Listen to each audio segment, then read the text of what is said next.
see it a lot more often.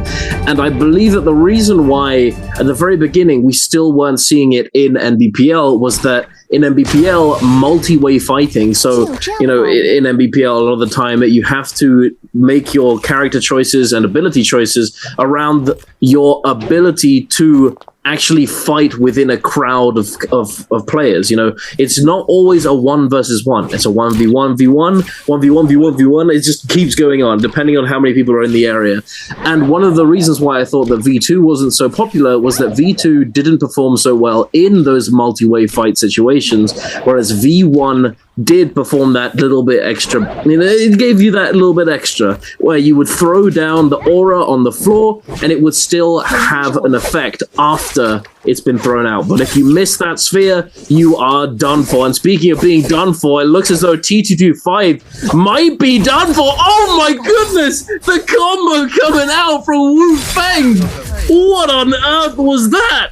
Oh, and he gets the next uppercut grapple bump extension into the R&B halberds. That's the problem with Zip, just lacking a combo break. If you get juggled up into the air like that on that terrain, there's nothing you can do. As Yoji's Fang has utilized his combo break on the Liam, gets the uppercut connection onto FPX's verse, who does manage to find a great armor reset to swap into as Fang swaps on over to that pistol. However, the Matari finds the longsword into great sort of weapon swap. Fang's going to take advantage of that third party to slip away and grab that blue armor, but now he has to deal with JL's AIS coming in for the intrusion with that spear. Has thrown in the F1 on that Liam, sets in the charge, the R&B with that Fan trying to turn the pressure onto the other players that he can look to scale rush back into another armor reset, but they're not going to be letting him. He does come through with the ultimate, finds the connection onto FPX's first, but he just has to keep himself trying to move out of the situation, as right now it's just a matter of disengaging and allowing Verse and the AIS to turn onto each other instead. Indeed. Is he going to the Firefly? Fong, you went past it, bro. Where are you going? It always hurts me so much when players of this caliber just walk past Fireflies. What are you doing? You can hurt an extra 50% on your ult, but no, I understand, but still. Anyway, regardless, we'll have to see if I mean, it's possible it was already taken. Who knows? I feel like that is also from Dunk. Make a U-turn when possible. Yes, you have turn not right arrived at your destination. I mean, you need a sat-nav half the time to navigate Imperium, and that is exactly what DRG's Fong has tried to disengage himself off to, so he can break the ankles. So speaking about breaking the ankles, Wu Feng is on a mission to break every single zip in this lobby. He heard about the 16-release zip lobbies with Zap the Zip campaign, and he is making it his mission to punish these players, these heroes who don't have the combo break and these extensions. He's making it look so clean. He is indeed, and surprising as well as Zipping, although we talked about the fact that she doesn't have that combo break available, and if she does get caught in that combo, she can just simply fall over, keel over and die, unfortunately, for the Zipping. But the thing when it comes to Zipping is that they do perform extremely well in off-spawn situations, but, speaking of off-spawn situations, Star deciding to go for the armor swap instead of simply just pressing that V button and using the ultimate. You know, it's certainly a gamble, and it could have ended up going his way, but unfortunately, instead of going for that ult, he opts to go for that armor swap and gets heavily punished for it off of that scale rush. Very nice from that player there to be able to lock him down, and it was looking pretty rough as well. And speaking of looking pretty rough, Arano in very, very tight situation, so he might be able to turn this back around. The scale rush coming through into the 2-on-1 on the hang sword. Arano double scale rush combo starts, Moxie. Yeah, and Shushin wasn't expecting the V2. Yeah, no, he was not expecting the V2. This is really smart from Arano, because he's waited for these players to expect the V1 to come out from the Liam, and you don't know the variant mix-up until you've actually potentially got grabbed on up. And that's going to add an additional wrinkle to Arano's Realm of Yang fight, says Mike. So with grey armor on the Zip, if he's able to get purple armor, he's going to be incredibly tanky, but until then, he's going to be very, very vulnerable. That's why he's got the fan in the back pocket, so he can hit into these scale rushes as quickly as possible. But WBG Spider does have the purple armor that like 100% would want. Are we going to see the Zips, both of whom lost their hot drop fight, go into the realm of Yang? Spider's already got his hands on Dreadful Whale. Oh my goodness. This Hardy is absolutely stacked.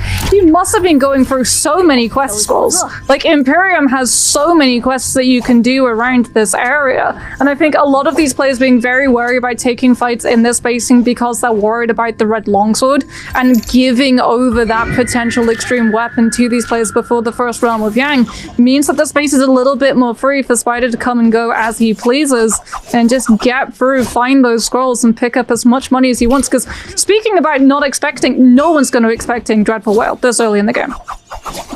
Yeah, no, absolutely. Unless they spot it out from afar here, you know, they see Spider just ching, ching, just like dashing around with this Dreadful Whale, like, oh, okay, maybe, okay, there's a Hardy with Dreadful, and this early in the game, I've got to be careful. And that is going to be a very nice utility for Spider throughout the entire game, as Dreadful Whale, although it's an extremely useful combat tool, it is extraordinarily useful when it comes to endgame situations and sectioning off pieces of terrain for you to be able to hold on to and call your own, so you can deter onslaught and aggression from other players trying to take it away from you. And also just to completely cut through all of those range projectiles that may be coming your way.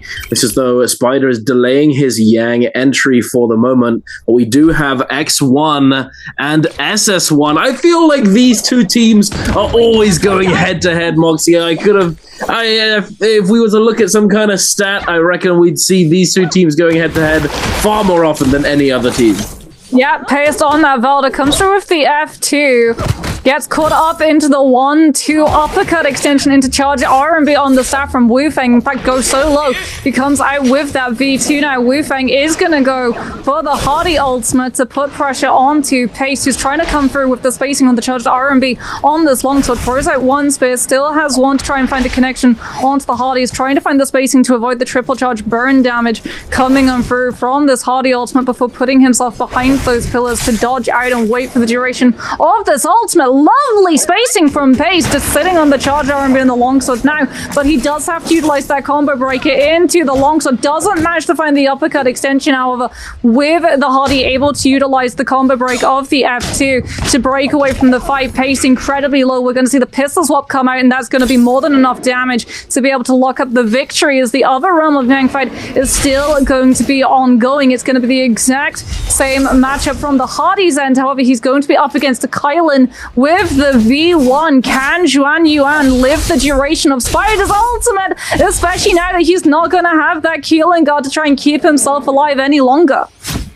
This is going to be tough, but it looks as though he's making it work. As I say that, though, eats a big old chunk of damage from that dagger. Dagger doing so much chip damage with these 1-2s, able to take Zhuan Yuan down to critical health. Is going to be a very tall order to actually make it out alive. Zhuan Yuan, though, he does find the opening with that blue focus scale rush, gets him the combo, forces out the combo break. Spider going for the jump parry a little bit too early, and Zhuan Yuan is going to pull it out of the bag. Out of nowhere, turning it around. Spider, oh my goodness, that is rough. That is an absolute tilter if I've ever seen one, ladies and gentlemen. When you get your opponent so low, you have full advantage, and they just hold that little bit extra, you know, just a little bit longer. You're like, just release it, let me parry you.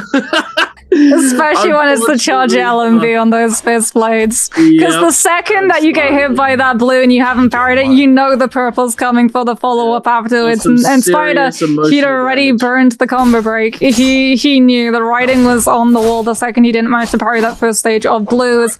Pace gonna be going pretty low in terms of that blue armor. Zhuan Yuan with this legendary fan managing to just melt away. So we are going to be seeing Pace try to come through with the slaps to set up the stagger. Combo break is is going to be utilized from the Kyle Incense to make sure that the extension from the longsword is not going to be attained. As Pace, unfortunately, not able to find the bubble connection, will not be able to get Prio into any longsword extension from this next cycle of Valda utility, as both of these ultimates are going to be invested. However, this is what Valda did not want to see happen. You said earlier that some of these heroes struggle in the multi-way fight. Valda is one of them. And as a result, the second that all of these players show up to third party with their own Yang depletions, Pace has to disengage.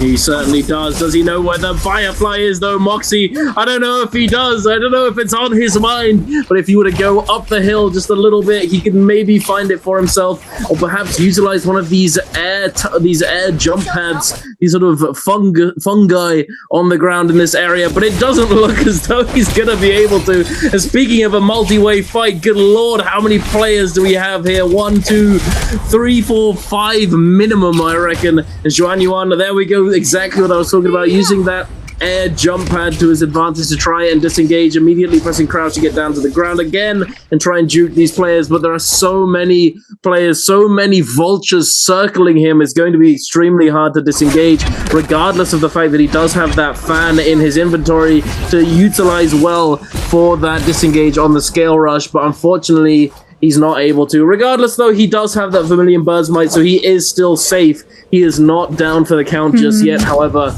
the same might not be said for AIS, as he has Yang Depletion, a minute left on Yang Depletion, no armor to his name, caught between two players here. It's not looking too good for him. The Matari dash is going to come through. He does find that armor swap, guiding away, holding the RMB, LMB into the dodge, not able to survive, though. Verse takes him down.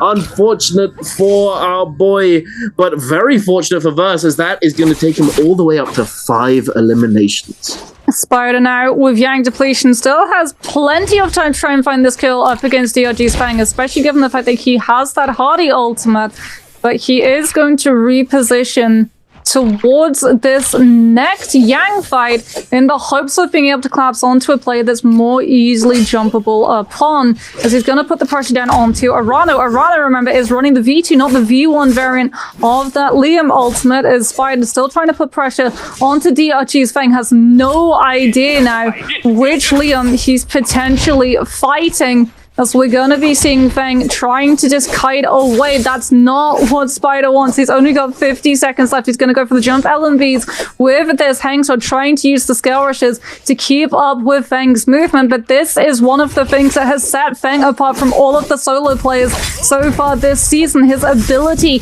to thread in and out of these fights, and it's brought the attention of another player. Fang goes down. Does Spider get the bloom? Yes, he does. The connection with the R&B from the Hang Sword guarantees that Xu Sheng managed to get away from the body, and Spider, while he didn't get the kill, got the Soul Bloom to continue in this lobby, as T25 is going to be going head-to-head with Wu Feng. Wu Feng taking a matter of moments to set the 2-0 before this fight begins, because going up against the Zip, he's going to need every bit of sustain he can get. Absolutely, but let's see it. T25 applying the pressure, finds the scale rush entry, but it's blue focus held through here by those nunchucks. Wu Feng sending out the horizontal blue. Oh, beautiful hold dodge into LMB catch off the back of that RMB release there from T25. These RMBs are crazy, my friend. What are you doing? I will say though, oh, there it is. That's why he's sending them. He's got the Hepta in the back pocket, manages to find the Hepta confirmation onto Wu Feng, salvaging the fight, salvaging the neutral here.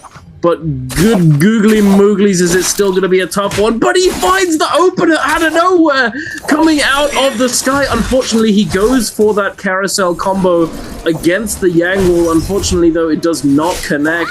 And now T225 is on the defensive. The Hardy ultimate trying to apply as much pressure as possible, applying this fire tick as well. It's going to be extremely hard for T225 to survive. He finds the Hepta though. The heal's going to come through. So low HP. The focus! The whole dodge into the sap, TT25! He's coming back from the brink! Can he live here? He swaps to those golden nunchucks. I'll take that, thank you very much. Dropping down, looking to see if he can find the opener again. Still sustaining so much health to his name. Look at this health bar ticking up and up. Wu Feng, he was in advantage at the beginning, but can he clutch this up? There's not very much time left. 5, 4, 3, 2, 1. Is he gonna take him down? He is! Oh my god!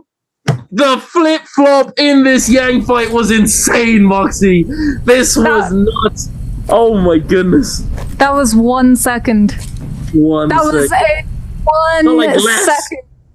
Sub 1 second timeout coming on through. Oh my goodness, both of those players getting so very desperate. You could see both of them anticipating the other would throw the blue, both looking for the parry. What a realm of Yang fight. Unfortunately, that is going to put KLA under that Yang depletion burst, going incredibly low. He's not going to be ready, though, from that Soul Altar to try and take the pressure away from this Matari and capitalize on the fact that Versus had to invest absolutely everything to try and break away from the player hounding him down, which is currently Mike. Xuan Yuan also in the mix with that dagger. We just saw Assassin's Lunge coming on through as he's utilizing the charge LMV to keep pace of the Matari and catch her before she can break the ankles and just break off into the distance. Mike not going to be able to find the kill. Has been able to pick himself up a legendary dagger and legendary armor, and that is going to mean a lot of sustainability that is going to be available for the Zip. Is he going to be the only Zip that manages to make it to the end game? We'll have to wait and see, as TW5 losing that Yang fight now means he has 4 minutes to try to instigate a fight going in. Zip, very, very good to kiting away from a fight, but unfortunately lacking that burst potential, especially lacking a lot of those combo break utilities, can struggle when she has to instigate one, as we are going to have a look back at the replay and see exactly how Mike was able to find the upgrade, because he won against EWG's Arano. He certainly did. We saw him with that golden armor after taking down that Matari there. Scale Rush comes through. Arano, he's been using this 2-1-1 on Hengsword quite a lot lately. I'm not sure why he's opting to use this as opposed to simply doing the grapple combo.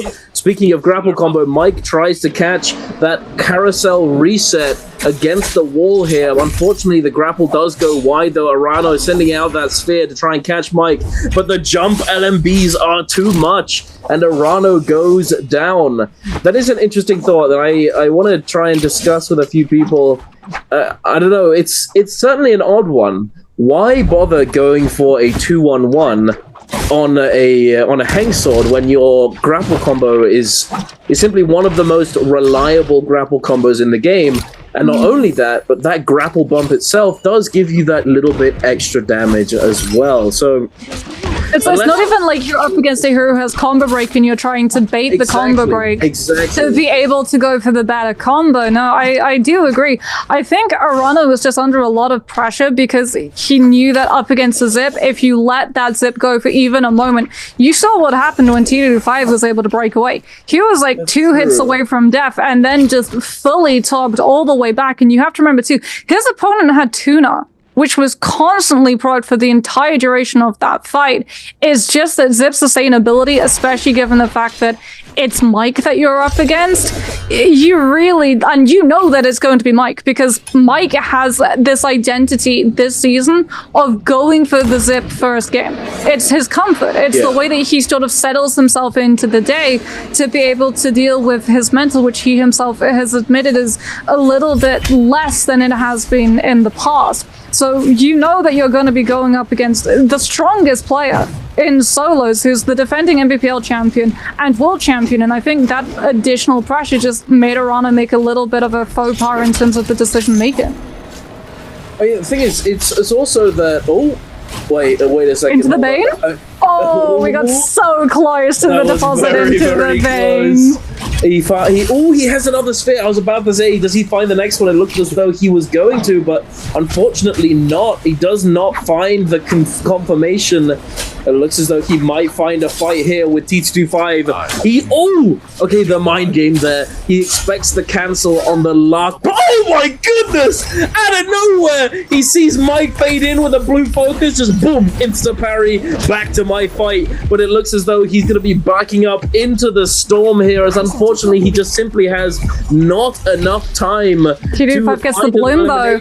But yep, luckily for T225, he's going to find himself that soul bloom and cleanse that Yang depletion. A very nice turn of events for T225. It's sad to say though, looking at T225, he looks pretty scaled up. He's been playing well. We've seen him do extremely well in that Yang fight. Unfortunately, it didn't go his way. But he's had 0 eliminations so far in this game. 0. Absolutely nothing. That's the danger with Zip, though. Exactly. Like, lacking that burst potential, as well as every single time we see a Zip get one of these targets low in a multi-way fight, something like a Kylan or a Hardy or even the Matari with the F2, is just able to come through and find that last hit, and it doesn't matter if you've been the one fighting a player for over a minute. If you don't get the last hit, you don't get that kill count.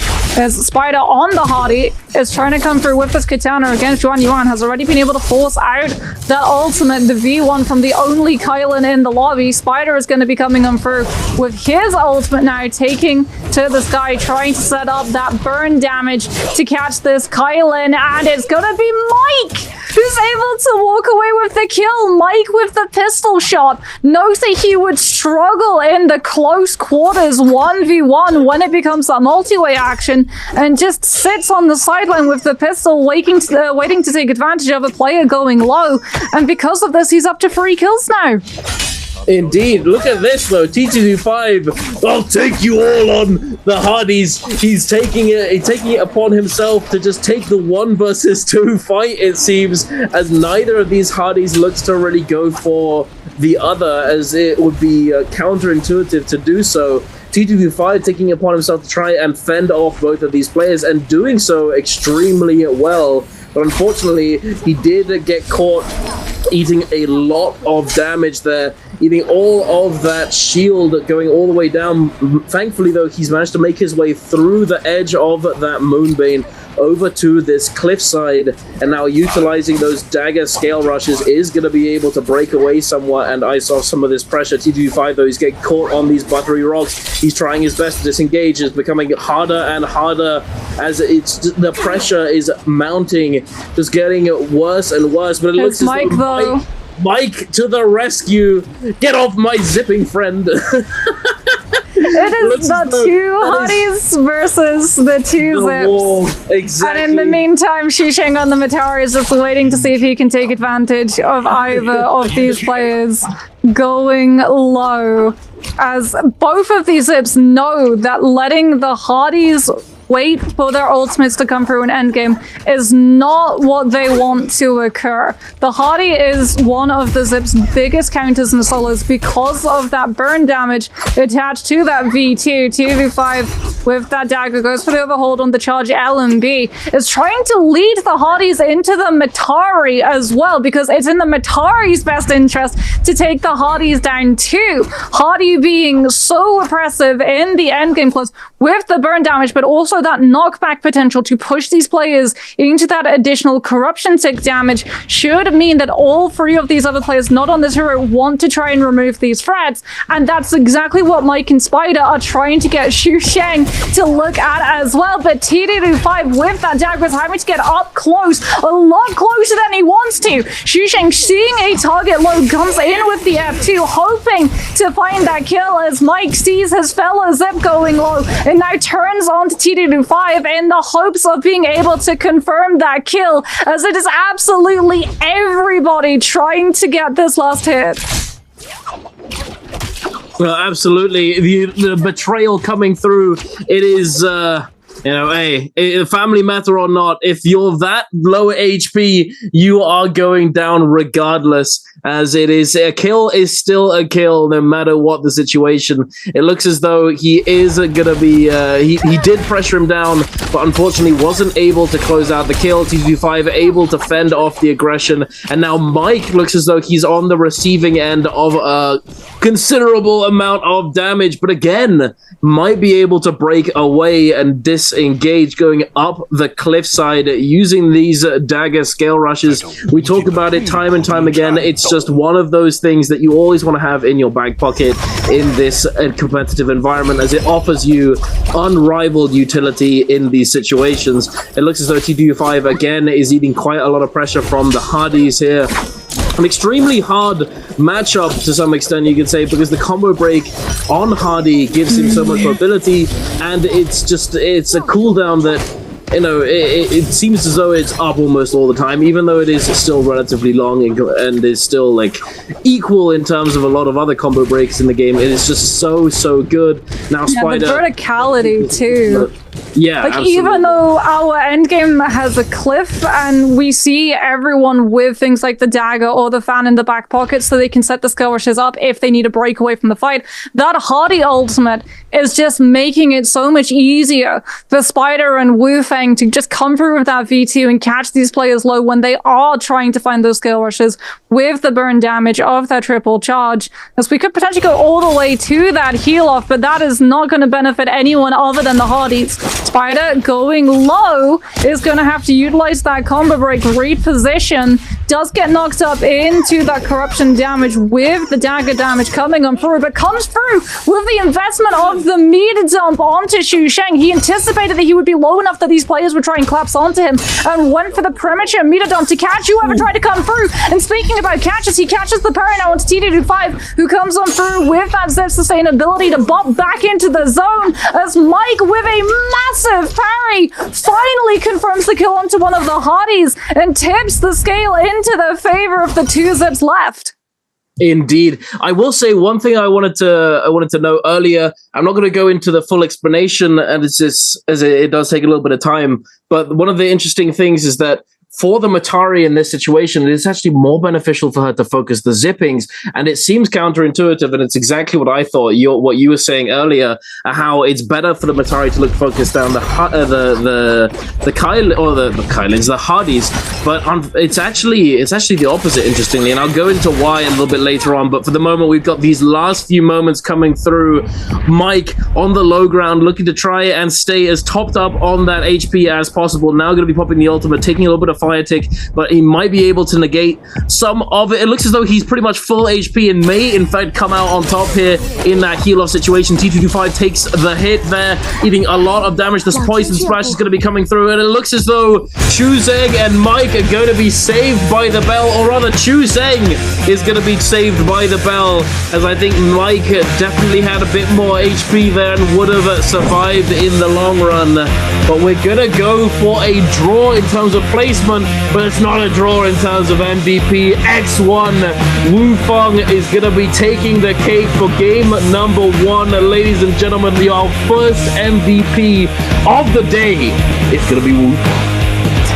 So that area of the map is going to be incredibly contested, as we are going to be seeing AIS and Pace going almost immediately head-to-head. T225 on that Liam looting on up. Pace, however, has found himself a blue spear and the confidence to try and take this fight, even though he currently has no armor. He's going to be looting over towards T225. Still hasn't been able to pick up even a gray set, so instead we're going to be headed over to Imperial, and just behind it over towards Waterfall to have a look at Arano on the zipping, currently weaponless, has utilized one F1 to get that free tap dodge and breakaway. Does manage to find the staff, gets the next reset of the F1 to dodge away and put himself onto that wall to skill rush and just disengage until he's just picked through some more of those troves and find himself at a better advantage when it comes to loadout, as the first fight that we're actually going to be seeing being taken is going to come against Spider and Feng. Spider on the those fist blades.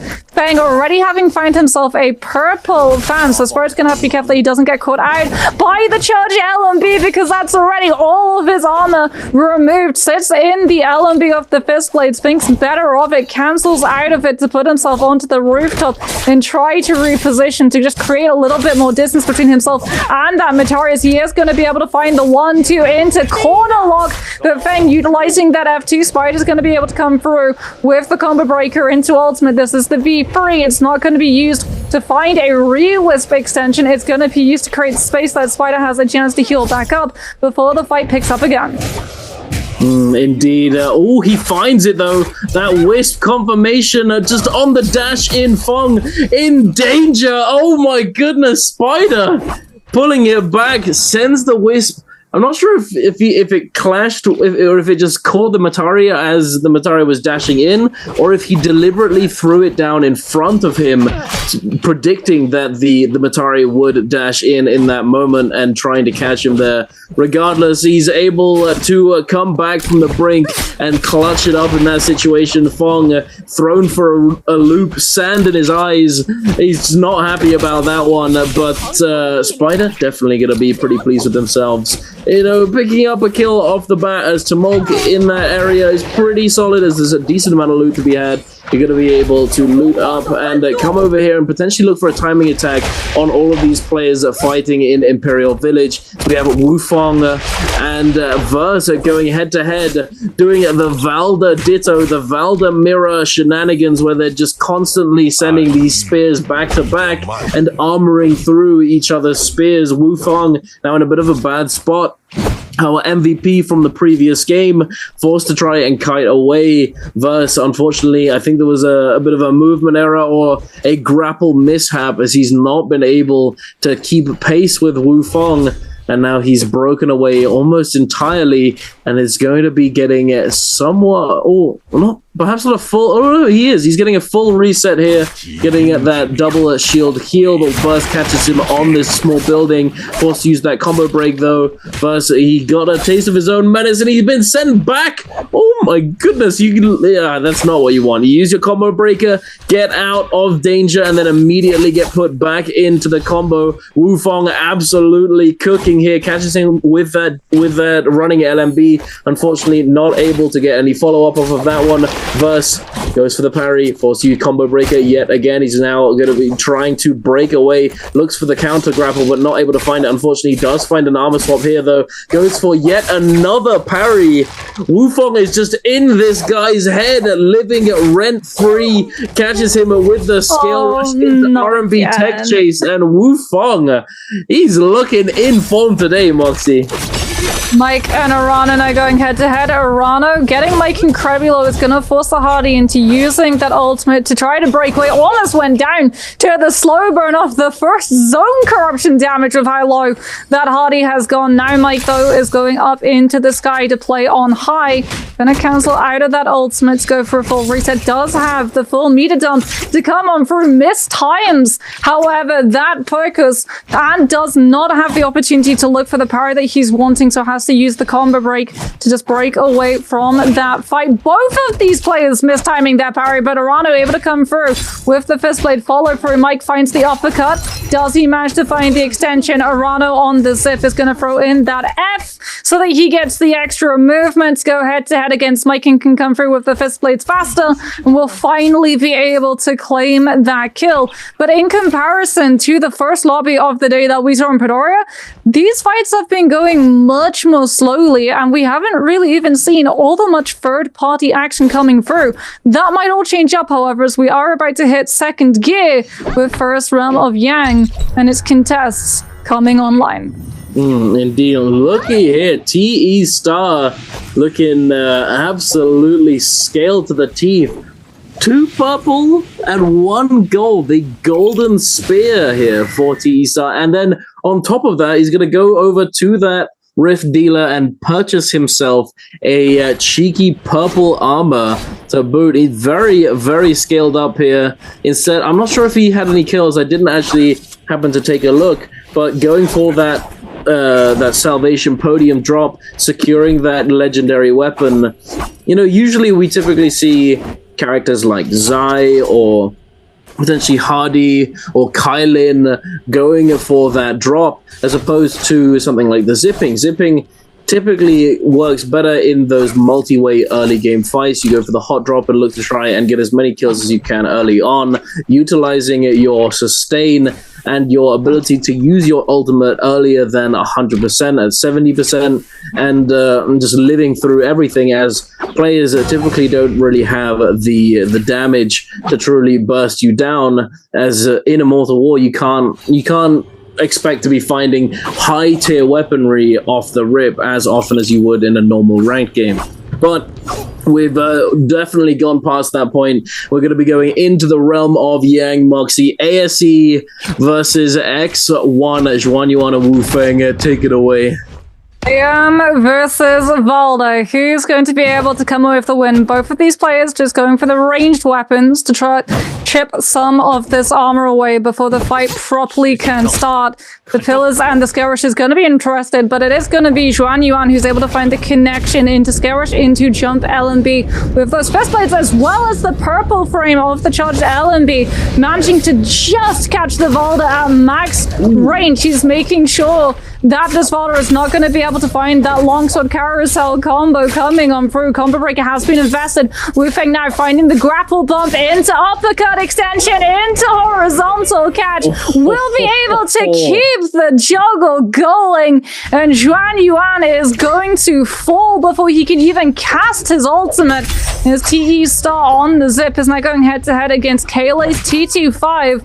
Star has got one kill on the board. T25 using that blue focus to armor through the uppercut extension that Star was searching for, as the con generic attempted to come through. The grapple bump into horizontal follow from the zip. The ultimate as well to dodge out of the Liam ultimate, but T25 is going to be able to teleport back behind the pillar and buy the spacing as Star comes through with that zip sustainability and has a significant lead in terms of overall health. As T25 is an absolute sliver away. He's gonna go down to start just dropping on his head with the Jump L&B mid-air. That is rough to see. Unfortunately, T25 not able to capitalize on either of his Oryx swords from that ultimate. Oh my goodness, though. We'll talk more on that in a moment. Wu Feng absolutely gaming right now, catching Arano on that building and getting that parry into the huge follow-up here. I'm trying to chase down Arano, trying to chase down this zipping. He's managed to break away into these buildings, into this group of terrain, making it all that much more difficult for Wu Feng to actually hold him down, especially as a zipping with that extra little bit of stamina on that F activation. But instead, we're going to be going over to T25, fighting for his life alongside Juan Yuan, both of these players with Yang depletion. T25 thankfully able to finish that heal off, able to get that reset, and then immediately capitalize on the Oryx sword activation there. Now turning it around, both of these players don't have any activations on their ultimates remaining. T25 at a slight health disadvantage, but he does have these nunchucks and he's doing a good job of denying a lot of pressure from the fist blades. Both of these players now getting that full reset. T25 with the slight overhaul. Juan Yuan eating a chunk of damage. T25 going for that jump parry, but getting hit in the back, getting punished for it. Goes for the pistol shot, and now looking for the reset again, but Juan Yuan looking to deny, looking to try and force the issue, but unfortunately is going to pay the price. Forced to use that combo breaker. T25 certainly in advantage state. Catches him. Does he catch him on the roll? He does indeed. Does not release that horizontal block. Sends the LMB tech chase on the rolls. Catches him on the wake up and takes him down. T25 is going to be the one to walk away from that fight. But who's walking away from this one, Monsey? Because this one looks a little bit hectic. Yeah, there are 3 players currently embroiled with another one on the sidelines waiting to just seize the opportunity. Spider is going to utilize the lunge on that staff to carry himself out of this fight. Does still have that Vermilion Bird Smite, but we are past the minus 45 seconds left on the buff. doesn't want to risk this fight going too long, especially up against that Zip, where the fight does have the potential of lasting until that buff has worn out. And he goes down as Vermilion Birdsmite runs out. He's got 19 seconds left. He's literally just going to let the kill come through to guarantee that he continues in this lobby any longer. And he risks dying after the buff had worn out, especially with the third player of Shusheng waiting in the wings to find that third party. Star already on 4 kills, and something to note as well is that Star's zipping games in the past have been absolutely stellar. He has MVP'd with this character on this map for good reason, as we're going to have a look at a replay. JL's AIS versus WBG Spider on that Temi versus Liam. Spider tries to come on through, forces the combo break now from that Liam. AIS going to be putting himself into the sky, swaps over to that bow before thinking about dropping down for the charge to RMB. Spider backs off, which allowed the bow swap to come out, but Spider now with the charge vertical baits the red flash and turns directly onto AIS with the lights. The second that he sees the red, finds the interruption with the scale rush as well. AIS tries to come in through with the Auric sword, tries to look for the scale rush connection from both of these players. Now dodges away before the Temi can find that wisp, but the ultimate is going to lock him down entirely. Now doesn't have any use of his abilities left, and Spider is going to be able to catch him inside the sand walls and walk away with the win. Temi, one of the best heroes in those 1v1 Yang fights for a very good reason, because even if you don't get caught by the utility, the amount of space that it denies to these players can win you the fight regardless. Absolutely. Those combo breaks on such a low cooldown, making it extremely hard to make use of what you have in your kit at times. If you're not careful, you're just not really going to be able to get any value at all. And I feel like it does come down to the Tamog not making like glaring mistakes. But that being said, because of the cooldown being so low, means that you can make certain mistakes. You can do that you can get away with that sort of thing at times. But we're going to be going into this realm of Yang Star against T225. I believe this is the rematch as well. Star with this golden spear and now golden Hangsword. T25 getting chased down with these scale rushes. Star swapping between these two weapons, switching up that tempo, looking to find this jump LMB, this aerial LMB opener into the potential frame trap into LMB, into that uppercut combo. T25 does find the Auric Sword activation, does get the follow-up into that slight heal. T25 finding the overhold, not able to get that punish with that uppercut combo. Then getting immediately scale rushed by Star, who managed to make it all the way up the pillar. Oh, the double tap dodge into the pillar there from T225, able to then immediately punish that LMB from Star. But speaking of punish, Star finds the parry and then punishes that combo break from T225. Star is just reading him like a book right now. The sustain coming through, making it so hard to feel as though you're actually getting anywhere as a Liam in this situation. You just don't really have enough tools to really take her down. Unless you find yourself some burn damage, you're not going to be able to take her down all that well unless they make some very big mistakes. Yeah, and I mean, I think like knowing that if you let the Zip just go for anything short of 1 second, she's going to just immediately find those skill rushes off of the pillar into the next F1 reset. It's putting a lot of pressure onto these players. Plus there's that siren song whenever you're playing the Liam. If you have your F available, it's okay to throw the blue. You're not going to go punished. And it's leading a lot of these players into going for a lot more of these focus strike commits that these players not on the Liam are taking advantage of and punishing. Is that is Star now up to 5 kills and counting in potentially 6 if your rematch is up against the same Liam. T225 is not going to want, however, on Yang depletion to take a fight against a zipping, especially not a zipping with Phantom Step, which is an absolute nightmare combination. If you have ever been on Yang depletion and you run into a zip with wave roll on your glyphs and Phantom Steppers as Soul Jade, my goodness, but he might run into Spider. Never mind, he doesn't check the invisibility bush, and instead of running into Spider, runs directly past him.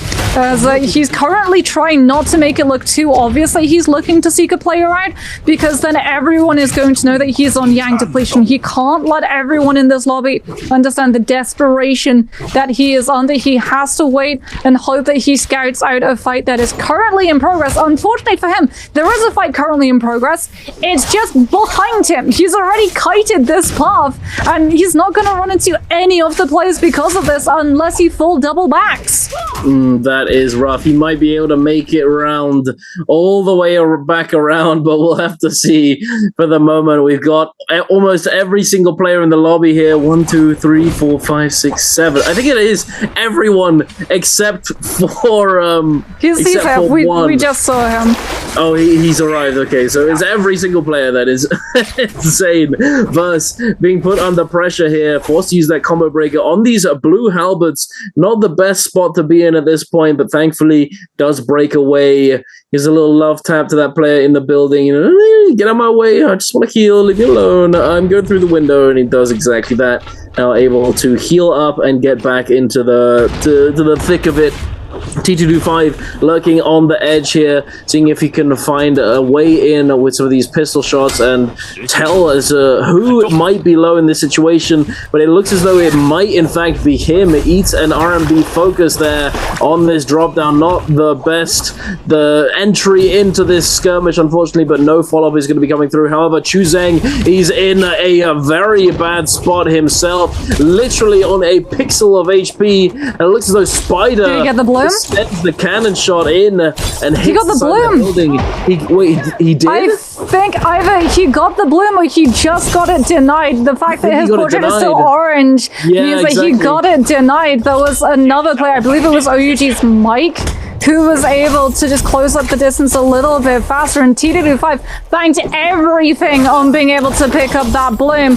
Burst now is going lower and lower, still has the combo break. He's potentially going to go down, but yet again, T225 is just not close enough to get the bloom. He gets denied it by SS1's pace, and he is not going to be happy about that one because he invested everything. The ultimate, the F, absolutely everything that he had available. He's now got to turn onto this Matari in the hopes that he can do enough damage and catch paced out. Matari, one of those characters who doesn't have a combo break, is going to come through with that F2 to reposition as T225 has 1 minute 13 seconds to try to find this kill. And unlike the other times, he can't put himself onto the sidelines because he's now had 2 blooms stolen out beneath his noses since he was too far away when the kills came through. Sadly, that means though that he's the one that everyone in this lobby is turning on to. He put himself onto the sideline because he's so far behind in terms of equipment. He's only got the blue armor. If he tries to take this 1v1 fight, even if he finds the kill onto pace, he's going to go down incredibly quickly afterwards. And I don't think there's really any way outside of a miracle that he's going to be able to escape this. As I say that, pace goes so incredibly low, but they're still on top of it. Did he get the bloom? He got it! T225 gets the bloom. He didn't get any of the equipment, but he has the staff. He's going for the full uppercut spam just to distance himself from the fight, but his position has been revealed, Duncan. Even though he's been able to recover his health, he's still getting chased relentlessly down by everybody else in this lobby as Wu Feng is hot on his heels and not going to let him escape for free. He's not letting him go for free indeed, but oh my goodness, T225, you absolute machine, you. I saw his face after that, completely emotionless. This guy is, oh my goodness, just he's off the perkies, he's just gaming, he's locked into all hell, he does not care, he is, good lord, what a clutch there. The parry coming through, and then I think it was the R&B focus that he just sends out on that terrain. And Oh my god, I was watching it, just come back here, base, get back here, Yumatari, give me that soul ring. He finally finds it on the return of aggression. Insanely well played by T225, and now it looks as though he's fully recovered, although he is being pressured. He's been forced to use his ultimate, but he's found a friend. Does Star know? Star's got Aurora Burst, by the way. Which is how he was able to just walk away for free with that Spirit Well contested. Yeah, there it is. He waited for the zone as well to try and just a hostage situation these players into that corruption damage. Or potentially the Hang Sword follow through as T225 is still being pressured by the rest of this lobby. We've got a twin shot bounce shell coming through from one of these cannons on the other side, as well as T225 literally just having to spam the uppercut on that staff and keep himself moving. He's putting himself directly into the Moonbane path as well, in the hopes that it's going to deter these players from trying to catch on to him. The Skarish will be able to find the zip into the 1-2 light stagger. Lockdown manages to go for the overhaul charge at RMB into the purple frame too to catch the zip as well, and Star has taken enough damage that he backs away from this fight, and T225 is able to get a little bit more breathing room, as none of these players want to risk going too low because of that Bane's Breath. Even Star on that zipping, because he is locked in to try and get that overall MVP. He's got 5 kills. He's got a legendary longsword, nunchucks, hang sword, and Aurora Burst. If we go to heal off, this zipping, even though Wu Feng is still around on this Valda, might be able to land the silence before the Valda can use the V2 to win the kill multiplier. Indeed. Another player, or another couple players who are looking to try and make it all the way to this end game are Wu Feng and Spider. Neither of these players have any interest in wandering around and getting focused down by Star. Star is just constantly on the hunt, looking to see if he can find a little bit of betrayal over there. I just saw Spider uppercutting Wu Feng. Get out of here. But Star, he's just on the hunt, as he does have that White Tiger's prowess. He knows he has that golden armor swap ready to go at a moment's notice, as it is locked for every other player in the lobby. Nobody else can go over there and grab it for themselves. It is his own personal armor swap waiting to be picked up whenever he needs it.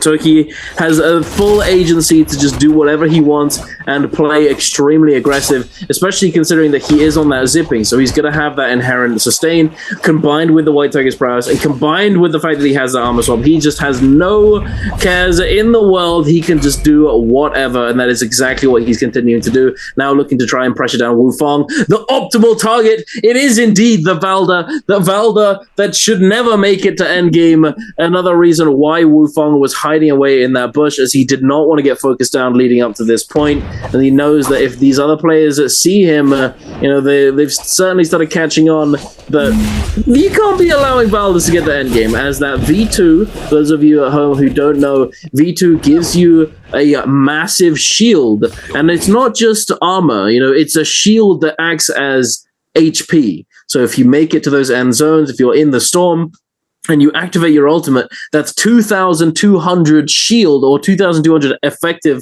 bonus health that you can utilize to essentially just stay alive in that situation. That's the V2 that got forced though. There it is. Wu Feng had to burn the V2. We've still got 2 minutes and 40 seconds. He's going to be out of his ultimate in a moment or two.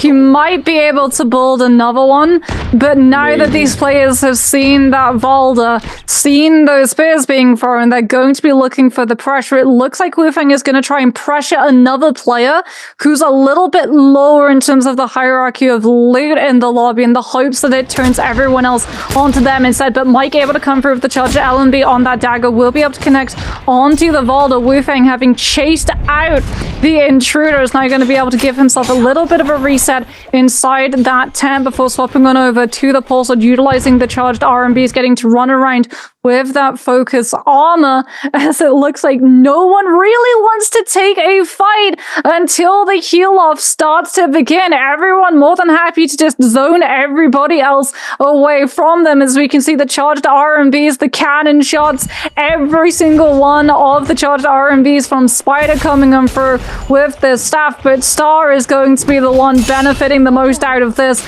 end game, as well as that jump parry onto Spider, who was being a little bit too overeager with the legendary staff focus hits. Wu Feng is going to showcase one of the jades that he had in the back pocket, being Cavalry Bloom, as he forces OG's Mike into investing that hardy V2 so that he can go into the sky and dodge away from just being swept into the storm of that corruption damage. But now that his ultimate has been forced, he's going to have to get pretty aggressive, otherwise these players are potentially going to turn onto him. No one is still focusing the Volda down. Wu Feng is 63% of the way to his next ultimate, and Star is not going to let that stand. Out comes the Hepta, finding the connection onto the Volda. Wu Feng does try to find another connection onto the Cavalry Bloom. It's a little bit too telegraphed though. He's shown it in the pocket one too many times. Mike will be able to find the parry, and Wu Feng is forced now to stop onto that legendary pulse sword. Star going incredibly low. These players are spotted out the zip. They know that he has a roll reverse in the back pocket, and Spider returns the favor of the parry all that time ago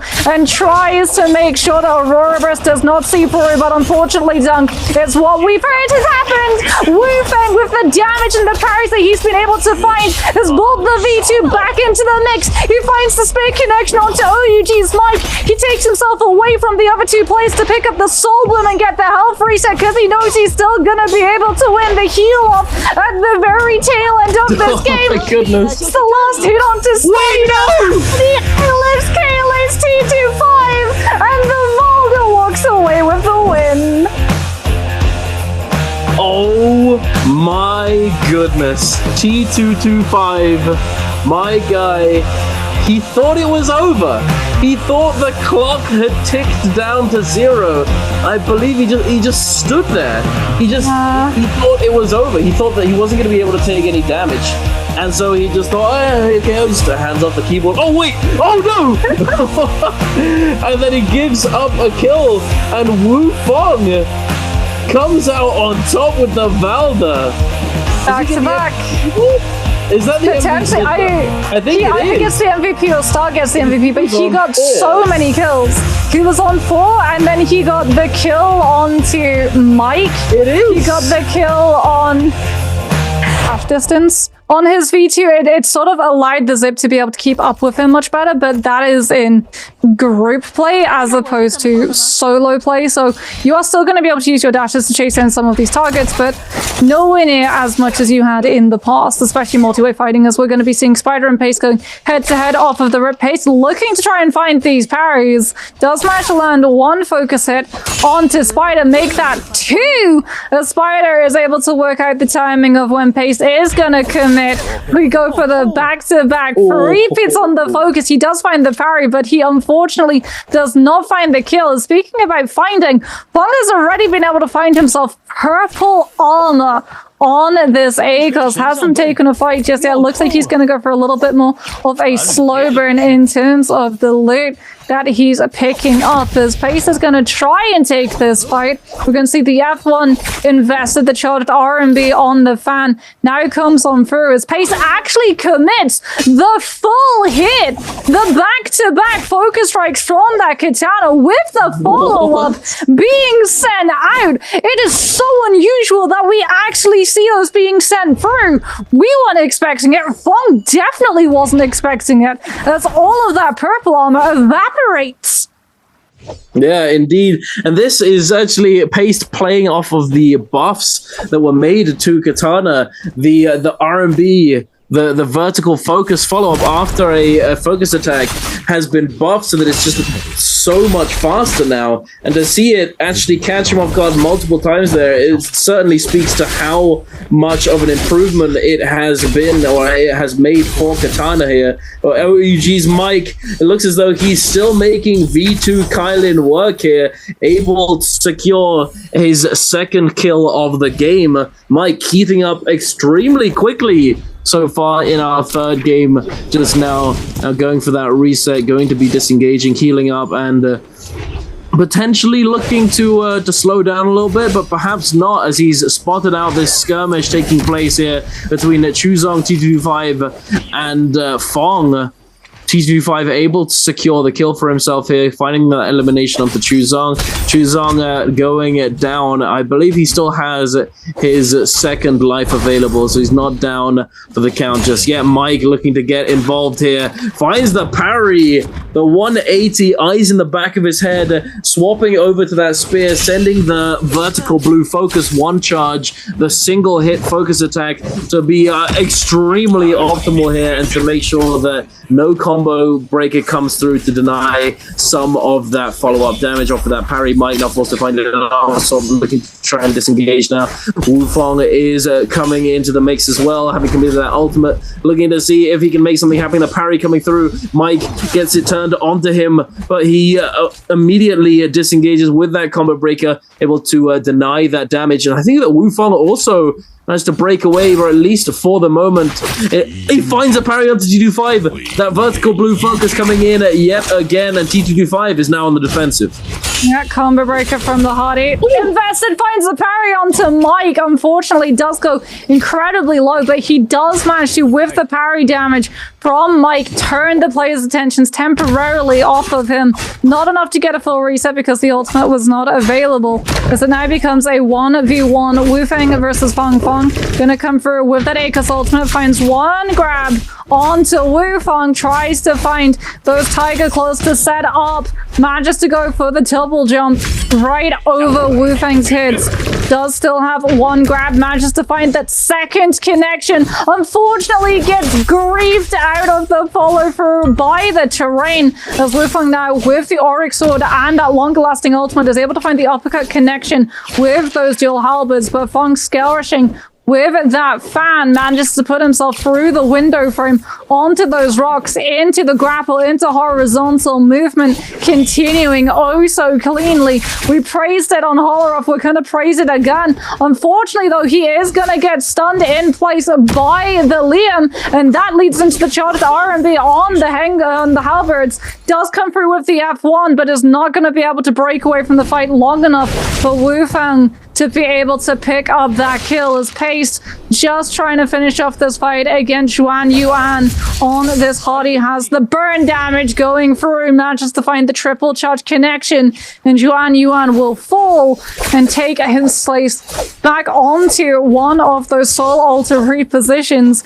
as we saw a little bit of a slower burn in game number 2, but it looks like everyone is back to fighting right off of the rip before these first Realm of Yang spawn up in game number 3.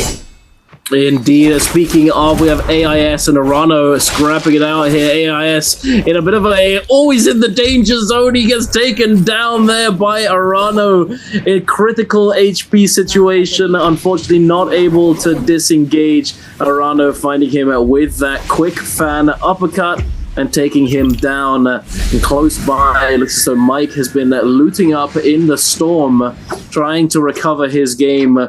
Currently with 2 eliminations, kill leader at the moment on that Kylin. Perhaps going to be wandering over to the Realm of Yang, or perhaps instead looking to find himself a purple armor in the shop, although I will be surprised if it's still there at this point, as the macro strategies, the big picture decision making from a lot of these players will lead them to try and secure that purple armor earlier, or as early as possible, as there's only one in the shop available. Is this deja vu? We just saw exactly the same kiting path take place twice in a row for Verse. Chuzong trying desperately to lock him down, but this slippery Justina, the ice just falling off him. He's trying his best to find him, but he's just getting it turned around and fully denied. Verse. Oh, there he is. He was behind him. He makes it into the Realm of Yang. Realm of Yang. Indeed. What do we have here, Monks? We've got X1 and SS1. Again! I swear to ice. Oh my goodness. Again. Take it away, Moxie. It's looking pretty even so far. It is definitely looking pretty even in terms of loot. Both of these players come through with purple. Liam against the hardy Wu Fang, able to find the skeleton to charge RMB. Thinks about swapping over to the pistol. Manages to find another connection into the charge RMB. Has to utilize the combo breaker to break away from that confirmed uppercut extension. Finds the parry up against pace to force the combo breaker now coming through from the hardy. He's going to build into the ultimate as Wu Fang tried to use the ultimate to catch onto him to chase where that combo breaker led the hardy into, ending up both of these players now getting a full reset as Wu Fang charges up the pole sword, doesn't manage to find the connect. Now he gets the first stage hit of the RMB, connecting onto pace as he drops out of the hardy ultimate around the edge of that pillar.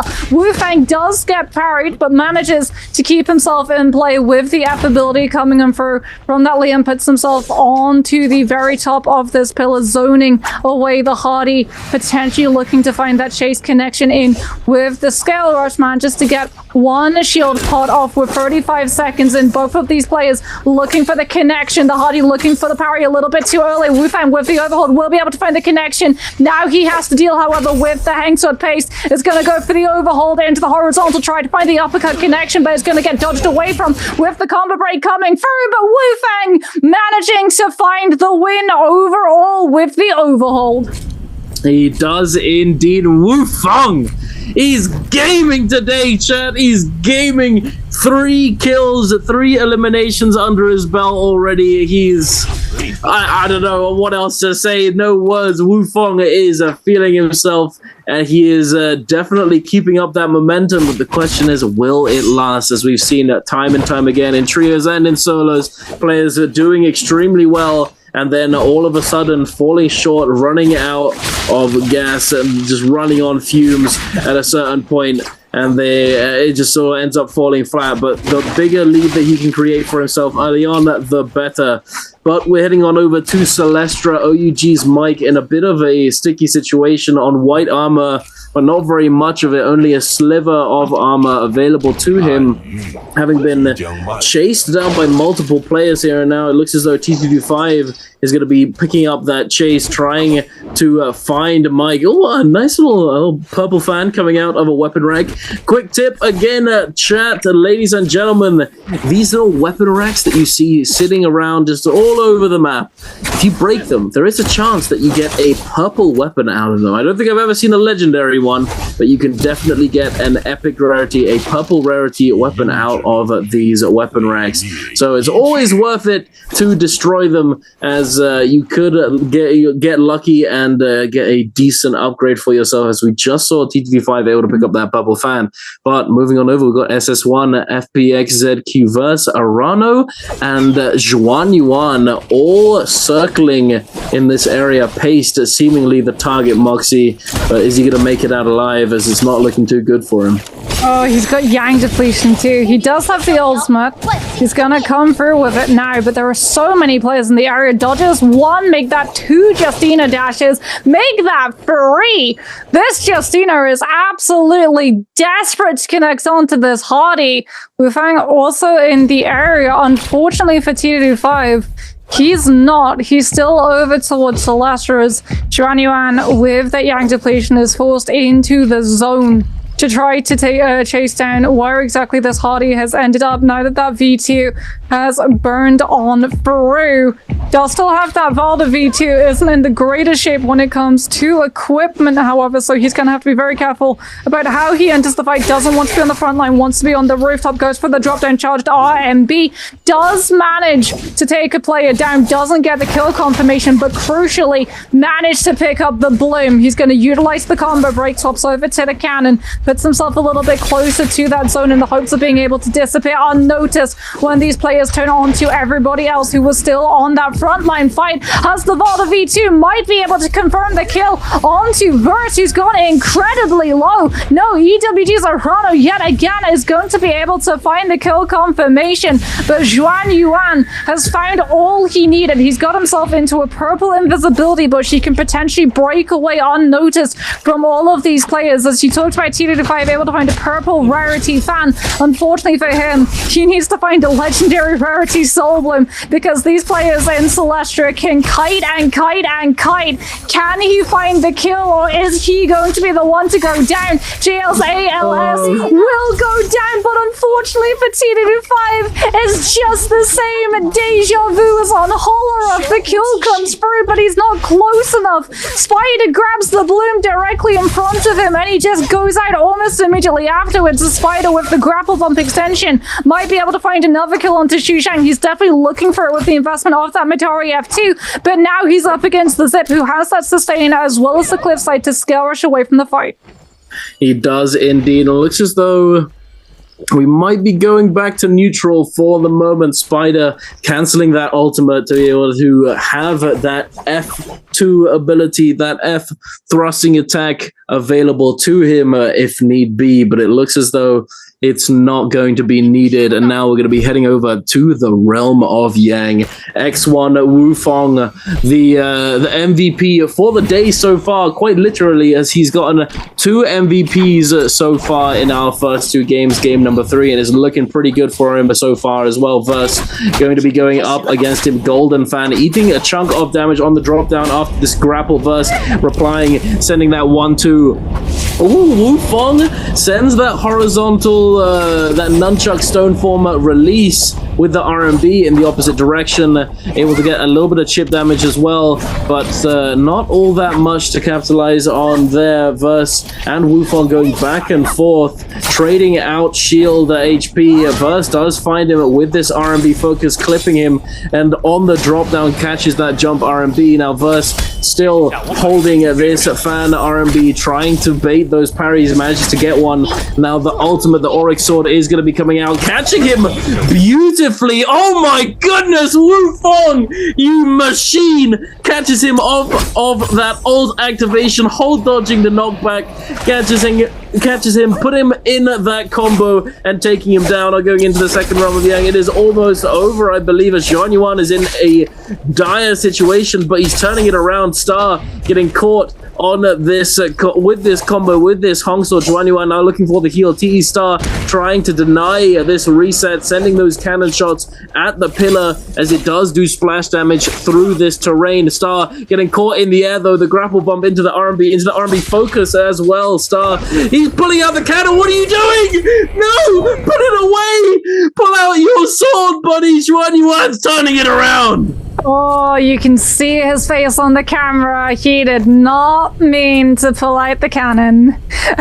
Zhuan Yuan will be able to find the kill and come out the winner, and potentially picking up, which buff does he offer? White Tiger's Press. No Draco Storm can be picked up for either of these players, even though it does refresh your ultimate. As we're going to be seeing TE Star and FPX's Verse now hit with Yang depletion, having to trek around, hoping to run into these players. Good news for them, Zone has pushed everyone out of Celestra. Unfortunately for them, there is not a lot of players left in this lobby. We are down to 7. And they're probably all going to be stacked on top of each other because everyone is going to be trying to take advantage of the aggression that Yang Depletion is going to be putting these 2 players in the lobby under. As you can immediately see, Star shows up to Money Spot and gets turned on to almost immediately by the 2 players in the vicinity, both Wufong and Zhuan Yuan, who are the current buffer holders. So he does not want to take a fight against these 2 players with White Tiger's Pass and has to keep himself moving. He's still got 4 minutes, but he's gonna have to just kite and hope that he runs in to a better target, as we have 1 Valda in the lobby still on the side. Actually, we have 2 Valdas in the lobby still for Zhuan Yuan, as well as Arana, which are 2 players that you do not want to take pick a fight against versus going to be able to find OUG's Mike on this Justina. Does still have that ultimate. Is losing a lot of his shield to the damage coming on through from OUG's Mike, so much so that he's actually forced into a full reset. Mike is able to come through with the LMB on that dagger. Could have been way worse because that terrain was on the slope. Thankfully for Verse, it is just going to be a swap over to that cannon so that Mike doesn't find any extra juggle frames coming on through from the downhill, but he's not going to be able to find the power into the charge. RMB on the fan has to utilize the combo break. Now comes on through with the V2. Verse is going to throw through the F2 to make sure that he gets a little bit of a recent opportunity, as well as taking down some of the duration of that Kylan ultimate before he comes through with his V1. Gets clipped though by the Kylan. V2 doesn't get clipped by the Spirit Walk, does manage to utilize one of those Justina dashes to avoid that follow through, but it's been 2 minutes on this Yang depletion. He's about to run out of the ultimate. He's going so incredibly low. His health bar is getting affected by the corruption 6 damage. He's had to go for a grey armor reset, and Mike is able to come on through with so much damage pressuring from both of these players. First, however, with one last catch onto the Kylan, was able to try and come through with that charged R&B on the fan. Mike, sensing that Verse is under too much pressure, has figured out that this is a play on Yang depletion and has gone into fight or flight mode, and he is much preferring the latter. Puts himself into that building to be able to get the full reset off, looks for the parry, has the combo break, so even if he mistimes the red, there is absolutely no punishment. Tried to scare through the window, unfortunately gets clipped a little bit on the door frame, but he is in full kite mode. He knows that Verse doesn't have the ultimate. He knows that Verse doesn't have the time to just back off the fight and go for the reset, and Mike is more than happy to take full advantage. Absolutely. Another reason as well, so why he's trying to force this reset, I imagine, is simply because he knows that Verse went for this armor swap, but oh my goodness, we looked as though we were maybe getting a reset, but no. Verse, a little bit of a movement error, couldn't deny the heal, and then got caught in a very bad situation. Mike with a beautiful shift parry on this fan focus release, catching him and picking up that elimination there, taking him up to 3. But as I was saying, another reason why he was trying to force this reset, I believe, is because when you recognize your opponent has used an armor swap, downgrading himself to a lower armor tier than you have, if you force the reset and you're able to get the full reset, you put yourself in an effective health advantage state. As if his opponent were to go for that reset, if Verse were to go for it, he's only going to be able to heal up that white armor, whereas he's going to be able to full heal a purple armor, giving himself a huge advantage. So a nice little food for thought for you in the chat if you're ever in that kind of situation. If you've got better armor, go for that reset if you can, as it's going to give you that big advantage. Speaking of advantage and disadvantage, TE Star is definitely not in an advantage state for right now. Yeah. 22 seconds and counting on the Yang depletion. He's happy to just go into the zone, and it's fitting, just like the stars in the night sky have technically died. It's just taking millions of years for it to reach. We're going to be able to see Star, unfortunately, burn out to that Yang depletion, taking himself out of the lobby before some of these players can find a kill, as Chuan Yuan will be able to find a parry onto Wufeng. All of these players trying to contest the Spirit, while no one wanting the Mystic Might and the ultimate reset that it provides to go to anyone in this lobby. Mike very much wanting that loot so that he can immediately upgrade to the level of everybody else around him. As Valda still sitting on the V2, no one confident in being able to create the spacing. We should remind you that these Spirit Wells do despawn after 180 seconds if a player is not able to pick them up. And speaking about picked up, Mike is put onto the floor. Someone just walked with a legendary fan. The Spider comes on through with the full meter dump. Urano in the V2 is still going to have enough sustenance to keep himself in the frontline contest for the Spirit Well, even having to go through that meter dump, but he hasn't been able to utilize any of the ultimate to heal himself back up in terms of the armor that he lost. And that's going to provide Juan Yuan prime opportunity to pick up that spirit well, pick up all of that loot, as well as automatically get the V2 back online with the grab of the Mystic Might. And these players, having sensed that the spirit well was going to be picked up by another player, have since vacated the premises in the hopes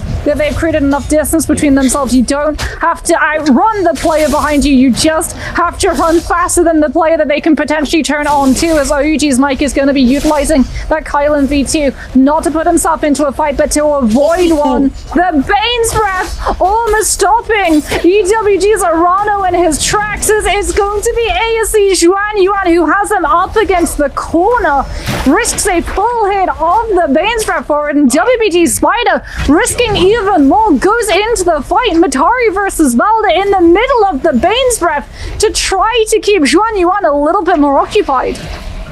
Damn, I was gonna go on to talk about the family method coming through there as Juan Yuan and the other Valda, I think it was Arano, who were essentially protecting each other almost on this Spirit Well proc. Juan Yuan able to secure it for himself and not really looking to focus down Arano, even though he was in a pretty bad spot and could have very easily been taken down there.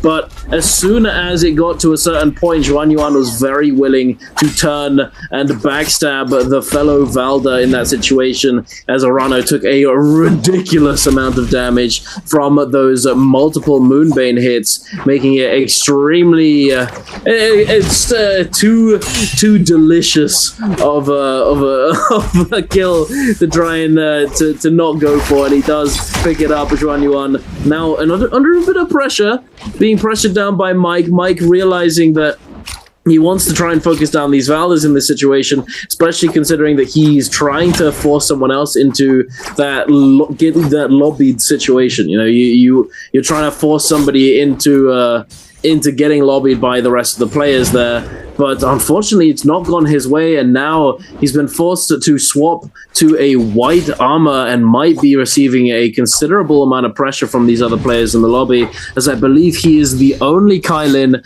and is certainly a good target to take down early on, as in those heal-off situations, Kylin does do extremely well. But it looks as though Matari is going to be the one to go down first. And actually, this brings me back to a thought I had earlier on that I wanted to continue talking about at some point. Matari getting taken down here, it's very telling, and it's the perfect example of what I was going to refer to earlier on, in that Matari is actually a very good target to focus down first in these end zones. How if you force out that F cooldown, she ends up being very, very vulnerable and very easy to eliminate. But interestingly enough, in that first game when we were talking about it, I personally was under the impression that in that kind of situation you would want to be focusing down the Hardys as the Matari. But Raven told me that, or he made me aware that it's in fact better for the Matari in that sort of situation to, I believe, focus down the Zippings, as in those heal-off situations, although the Hardy has such a huge advantage with that fire damage, you're actually able to deny a lot of Hardy's pressure in those end zones with Matari, as your dashes, especially in ultimate, are going to prevent the Hardys from doing what they want to do and flying up into the sky. You know, you can dash up there, pull them out of their ultimate, demech the Hardy, and deny them from being able to make full use of their abilities. And Juan Yuan, that ends up being the case. But yeah, Juan Yuan, 5,000 IQ. That was the legendary. Very happy to do this. That had been picked up from the Spirit Well, and he spirited it away into that warehouse for safekeeping. He's the only one that could have gone for it, because he was the one that got that buff. But he has been forced into using that V2 early. 1 minute And 30 seconds left is going to be a lot harder to build the Volta V2 back into the mix as opposed to Wufang, who had a whole 2 minutes and 40 seconds. And Zhuan Yuan knows that he is going to be coming under a lot of pressure. Mike with the Kylan V2 going to be utilizing those dashes, gets the home run to send the Volta into the corruption tick damage. And we have a 1 versus 1. Can Wufang come back with the back-to-back-to-back MVPs? He's got the 4 kills. He just has to win up against Mike. Mike doesn't have that V2 anymore. Wufang's able to come through with the 1-2 on the fist blades. That forces the combo break out from the Kylan now. As Wufang also doesn't have his combo break, but he'll have his online a lot faster than Mike. Has the fist blades, utilizes the tap dodges to keep himself ahead of where this Kylan could potentially be. Doesn't find the parry that he's looking for. Tries to come through with the charge of the R&B. Gets hit into a lot of the damage with these nunchucks. Burns through the combo break. Neither of these players having those ultimates. Wufang looking for the jump LMBs with the fist blades, but Mike able to come back on through with the Kylan combo break to send Wufang back into the zone. Forces him to scale rush back into the corruption damage. And Mike is able to catch him! What a play from Mike! The spacing that he forced. The risk that he took utilizing that combo break aggressively rather than defensively to understand that even if the corruption damage did not kill the Liam, it would force the Liam into having to invest so much of that movement and stamina into escaping the storm damage and returning back to him, and he could just camp with the nunchucks the second that Wufang landed in his lap. All these players are going to be dropping. No surprises that Arcadia is going to be hotly contested for that Volpine Essence, as we know that JDG, both their solos and trios players, love to drop into that spacing and try and get their hands on that Volpine Essence as quickly as possible, but it's making them a little bit more predictable, and we are starting to see more and more players contesting those particular spots as everyone, you can see them running now, just trying to figure out where those Thunder Coins are going to be. Indeed. Let's see here what we have. We have surprisingly quite a few players dropping in this rather isolated area. Not that big of a POI, but it's certainly piqued the interest of these players as we see Paste taking down Verse in a very quick fashion here, able to catch him with the scale rush. We've seen quite a few players taking full advantage of scale rushing. As I don't know, I feel like it's just not, we've not seen it as much. Scale rushing has become much more of a mobility and a sort of a poking tool or kiting tool as opposed to a combo starting thing. You know, like it's something that has been around for so long, but we've not really seen it. I mean, I don't know. I haven't seen it happen this many times, but it's certainly been netting quite a lot of value for a lot of these players. But we've got a fight here that's been going for a decent amount of time here. OUG's Mike and Paste, and Mike predicting that Paste is going to come round the corner, able to catch him with that Dragon Slayer. Paste is just not ready for it, expecting him to try and kite away in the opposite direction and potentially find a reset. But no, Mike is oogly, as we all well know. He's ready. He's happy to take the fight and sends that Dragon Slayer right on through. Yeah, I mean, Tammy's combo breaker, there is very little punishment, even if you mispredict the parry coming on through in terms of that timing. Is Wufang is going to utilize his combo break now on that Justina, could potentially opt into utilizing that Forbidden Seal, but he's 7% away from his ultimate. There's too many players around in this fight, and he wants to have that get out of jail free card in the back pocket. He's going to go down, however, before the V1 can board on up, and now we're going to get to see the Hardy going head-to-head against JDG's Shushan on that Valdo. Zhuan Yuan looking for the Dragon Slayers, utilizing it to close up the space. Utilizes the combo breaker early, and that is going to cost him. Shushan tried to come through with the predict charge LMB, manages to pop the Forbidden Seal, and Zhuan Yuan, oh no, the hubris! The Hardy's wings have been clipped like Icarus. He falls to the sky, but it's the Valda who's the one that might potentially drown beneath the waves. The Zhuan Yuan is able to come through with a huge hit of damage from the charge vertical on that spear. And now we go back into the neutral, tries to go for the Dragon Slayers. Nunchucks now comes on through from the Valda with the overhold into that horizontal tech chase. Zhuan Yuan looks for the jump parry, doesn't manage to find it. thought that he was gonna go for the earlier spacing, given that the Overhaul had come out previously. Now manages to find the armor swap, like you said, kiting back into that Forbidden Seal that the Valda doesn't want to fight into because she has access to the V2. The F2 is gonna come through. The juggle managing to be found. Juan Yuan making sure that his back is constantly to that Forbidden Seal, so if the Valda does come through with that ultimate, he's going to be able to kite the duration of those spears coming on out. The Overhaul comes out. Juan Yuan not feeling comfortable in terms of the parry timing. He's going to throw the combo breaker for looks for the parry on the cliffside before putting himself into the scale rush to go for the reset over to that pulse sword to mix up the timing. Wanted to come through with the catch of the vertical, anticipating the Valda chasing after him, but the Valda does not play into his hands, and now he has to utilize that pulse sword to scale rush away. Doesn't manage to pull the Vitalia off. Does manage to get enough damage done though to build back into that V2, and away he flies. We're gonna see a reset come through.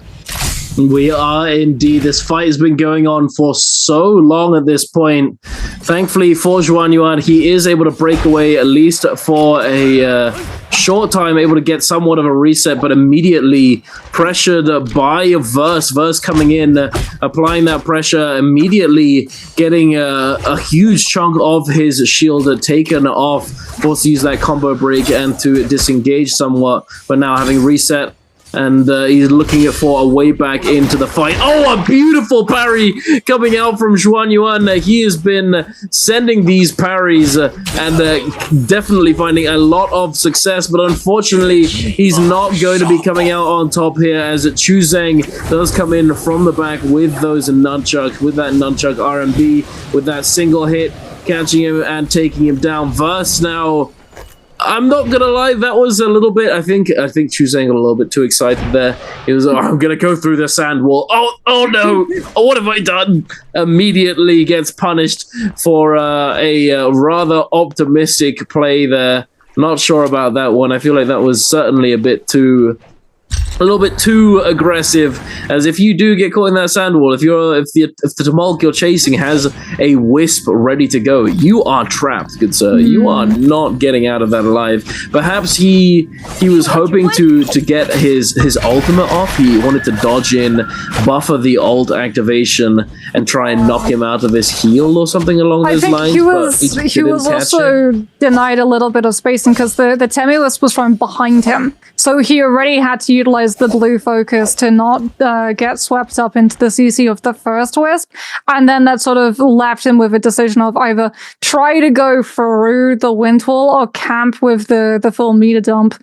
As JL's AIS is going to get the Volpine Essence, FPX's Verse slipping through was not able to steal it away from the Zip.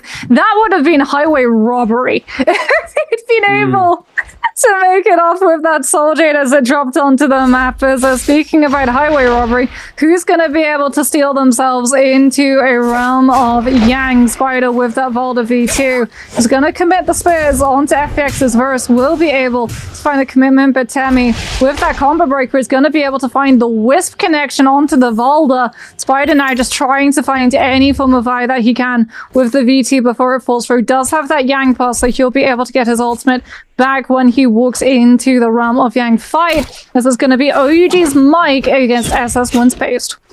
Indeed it is, and Mike has somewhat of an advantage with that purple armor. Does find the whole dodge catch onto Paste off of that R&B release, but he almost finds it again, but unfortunately not able to. The first one having been mitigated by that combo break. Mike now getting caught on the exit using his own combo break, but immediately getting punished for it. Paste, the miss input coming through. He caught him with the combo extension, teleported over, but accidentally sends out a parry instead of that R&B light into full combo. Mike then able to get that reset with the ultimate usage and the disengaging Pace. Now breaking into that bubble of Mike with that ult activation yet again. Mike losing quite a bit of his shield here.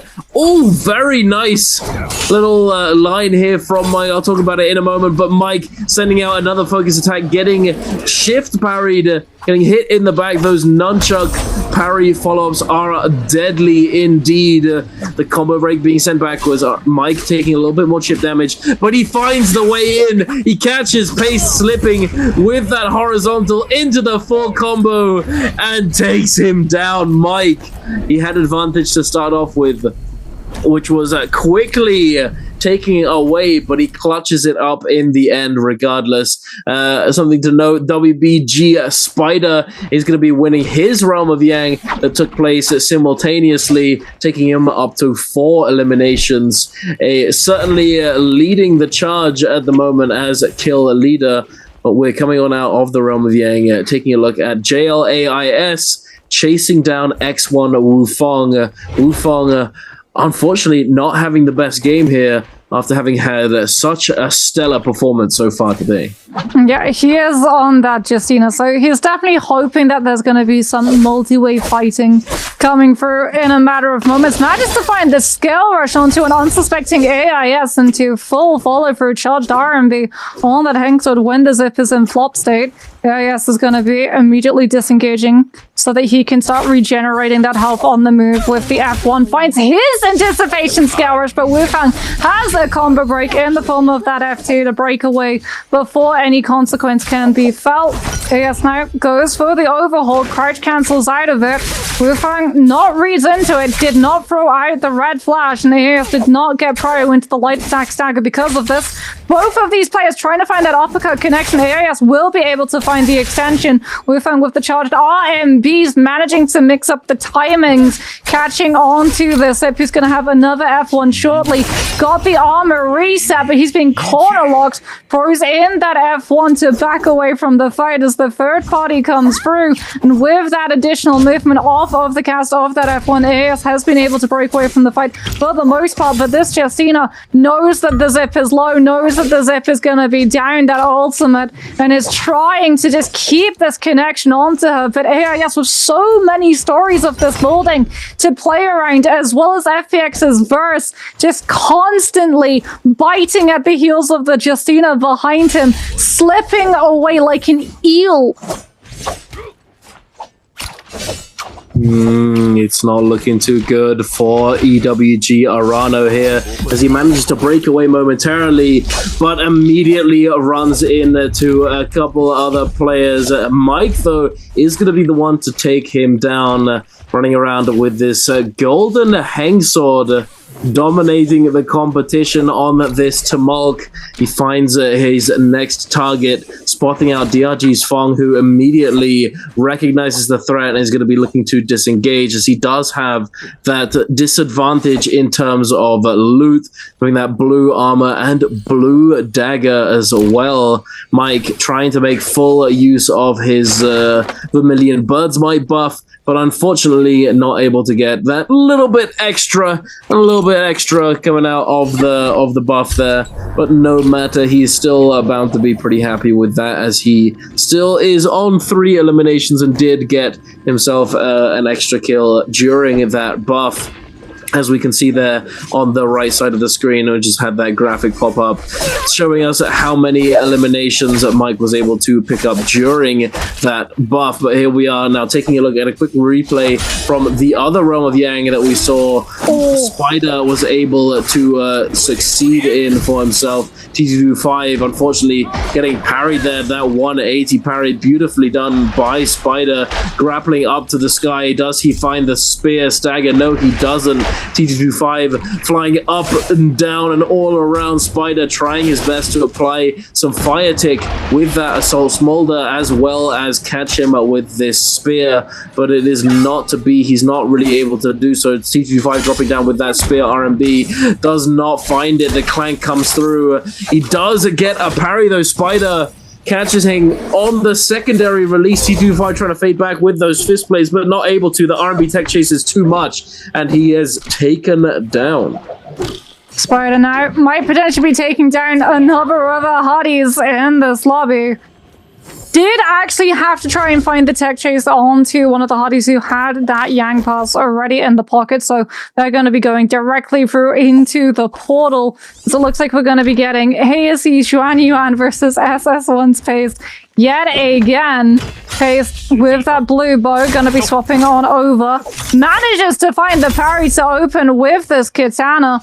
Does have that combo breaker on the Liam, is going to be investing it just now. Both of these players looking for the spacing with the Katana into the pistol swaps coming on out now from Xuan Yuan. He's going to come in through with that hardy ultimate.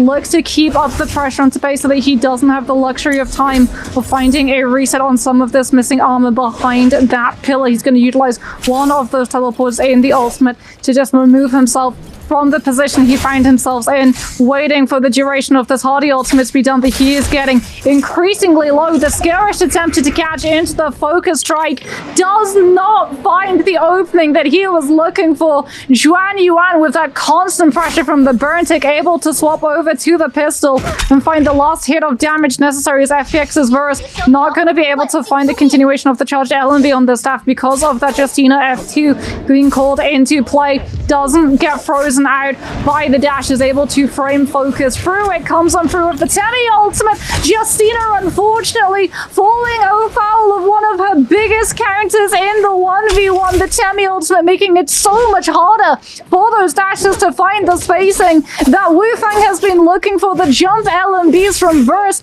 getting so much damage, but he gets caught up into the Hongsword follow through on the RMB flop state, and Verse now is the one on the back foot. Both of these players taking a little bit of downtime, but Verse with the longer reach, with that staff trying to come on through, has the focus break yet again on that F, will be able to put himself behind the pillar. 30 seconds left. Justina looking for that scale rush, is going to be able to find the connection, and Wu Fong with the pistol swap, with the scale rush forcing him away from the pillar into the pistol damage, will be able to win the 1v1.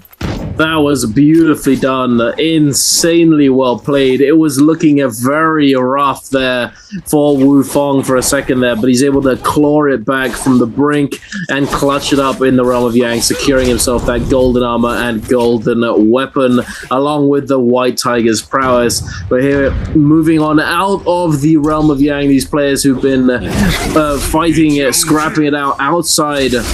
Looks as though DRG's Fong is again on the back foot, not looking as though it's a good situation for him. However, he's managed to break away from this fight, for at least for the moment, buying himself a little bit of time. But it looks as though he's ran straight in to FPXZQ's Verse, who happened to be walking by, immediately denying that grapple from DRG's Fong. But thankfully, he's able to break away far enough that no other grapple is going to come through to deny his escape, making his way over to that Rift Dealer and luckily finding himself a blue armor, although the chase has not been followed through upon all that aggressively for the moment. He is still able to conserve some resources for the moment. Looks as though he's still in a bit of a bad spot. He did have the presence of mind to ring that bell, denying the ringing of the bell from many of these other players once they came over to him in that area, denying them the ability to track him down, buying himself some more time to regenerate some of that ult charge and simply just live a little bit longer. SS1 Paste looks as though he was chilling for a moment and went for a quick dip in the Mercury River. Is now back on the move. It's a little chilly in autumn. The water is not quite as warm as the hot springs. But it's going to be heating up in terms of pressure in a moment, because both he and Verse are currently under Yang depletion. Now, can both of them tell? Both of them are going to be taking a 1v1. Unfortunately, it's not going to remain a 1v1 for a little bit longer, as you can see all of these players converging on the mini-map. We find the players under Yang depletion. We find the players having to take a fight. Pace gonna have to come through with that ultimate to reposition entirely, just trying to teleport away in the hopes of isolating or just taking a kill away from these players in this lobby. He is so very low. He's gonna put himself directly into the path of those jellyfish. Manages to get one Vitality off. FX's Verse is going to be taking a lot of damage. Pace does go down. Verse is close enough to see it and get the Soul Bloom. The question is OUG's Mike going to let this go, or is he going to play Bouncer before Verse can make his way back into the zone? Mike managed to spot the Temmie's rotation, and that is, well, rather fortunate given the fact that they're both on the same hero. True. They are. It's a fellow Sandman. Okay, buddy. But hey, you don't want to be the only Tumulk in the end in endgame. You don't want to be the only player on a certain character in end zone, as we talked about earlier. They're both just on V3 too, as well, right? Yeah, they're going to be able to play off of each other because of that mechanic. Yeah, for those of you at home who don't know about this mechanic, when you have V3 as Tumulk, you're able to run on over to the sand wall and be given wisps by the sand wall, right? And you can do that not only with your ultimate, but with enemy Tumulk ultimates as well, creating this this very goofy interaction. It's just eternal. It's like 24/7 Temmie Wisps. That's all the weather forecast is. Whatever that be. Yeah, the sandstorm is coming. It's gonna be active. It's not even with a chance. You know that it's gonna be coming out. As we know that Merciless Havoc is gonna be coming through from ASE Xuan Yuan, showcasing that one as everyone gets ready for the show and tell of Soul Jades, so that they can show off what exactly they have to try and hold the spacing down to guarantee that they get Spirit Well. The Spirit Well is going to be heavily contested. As you can see, Xuan Yuan is trying to section off this area for himself, but immediately forced off of it. All of these players trying to group up and consolidate themselves in that small space, but it's going to be made extremely difficult by this Merciless Havoc, as it's just one of those Jades that is so good at keeping the terrain and the space for the user. AIS diving in with that dagger, looking for that dagger. LMB focus, the threat is there, but Xuan Yuan is going to try and deny this threat by immediately popping that ultimate and fully committing it to this Spirit Well capture. Now cancelling that ultimate, going down to the ground. Going to see if he can make something happen. Goes for that LMB release on the dual blades, but not really finding too much, and now looks as though he might be forced off of it. Spider popping that ultimate very low, not very much HP underneath that Valda shield, and he's getting forced off now in a very bad spot, and it looks as though Mike might be picking up the chase. Spider drops an armor, perhaps as a bluff, to try and pretend as though he found an armor swap in a very bad spot. Now Mike gonna be taking full advantage of this, gonna try and utilize that ultimate to fully lock him down, but he's not able to do so just yet. Spider, he's still on his feet, no ultimate at his disposal, and he has a very, very small health pool to work with for the moment. These other players coming through, the Rampage coming through, he just dives in. I'm not going down to you, Mike. Not you. Going down to somebody else instead. Yeah, Mike more than happy to commit that Temmie ultimate to guarantee the kill onto the Valda, because the only good Valda in a heal-up situation is a dead Valda to the non-Valda players. Xuan Yuan tried to come through with another Merciless Havoc camp, unfortunately does not have the opportunity to build into that golden stage, throws it out directly towards the player when it's still on the blue and does get it parried. However, no one is able to pick up the staff, so he's just immediately able to pick it right back up, and we go right back to contesting. But enough about the players contesting. Moonbane's decided that he wants in on the contest action too and sends the AoE. And my question is, Doug, has it been 180 seconds yet? Because so far, no one has actually picked this well up. We could see it despawn entirely. We could indeed, but I don't think these players are going to let that happen. They're constantly trying their best to make their way in. But oh no! I think that player just went down, no? No, he didn't. TD5 is alive. He's still alive. Oh my goodness, eating double hits from the Moonbane. Now Zhuan Yuan is back in action, going for that second round on his Hardy ultimate. Going to be diving in, trying to hold this down, but it's not being made easy by Wu Feng, who is standing strong on the low ground with that dual blades Octa slash Jade. Going to be making it extremely difficult. And there it is, Moxie! It fully times out and fully despawns. Oh, that's so unfortunate. So many of these players use their ultimate thinking that they had that one on lock. Zhuan Yuan is a Hardy without an escape route. He has the combo break, but he has to just break away from this fight.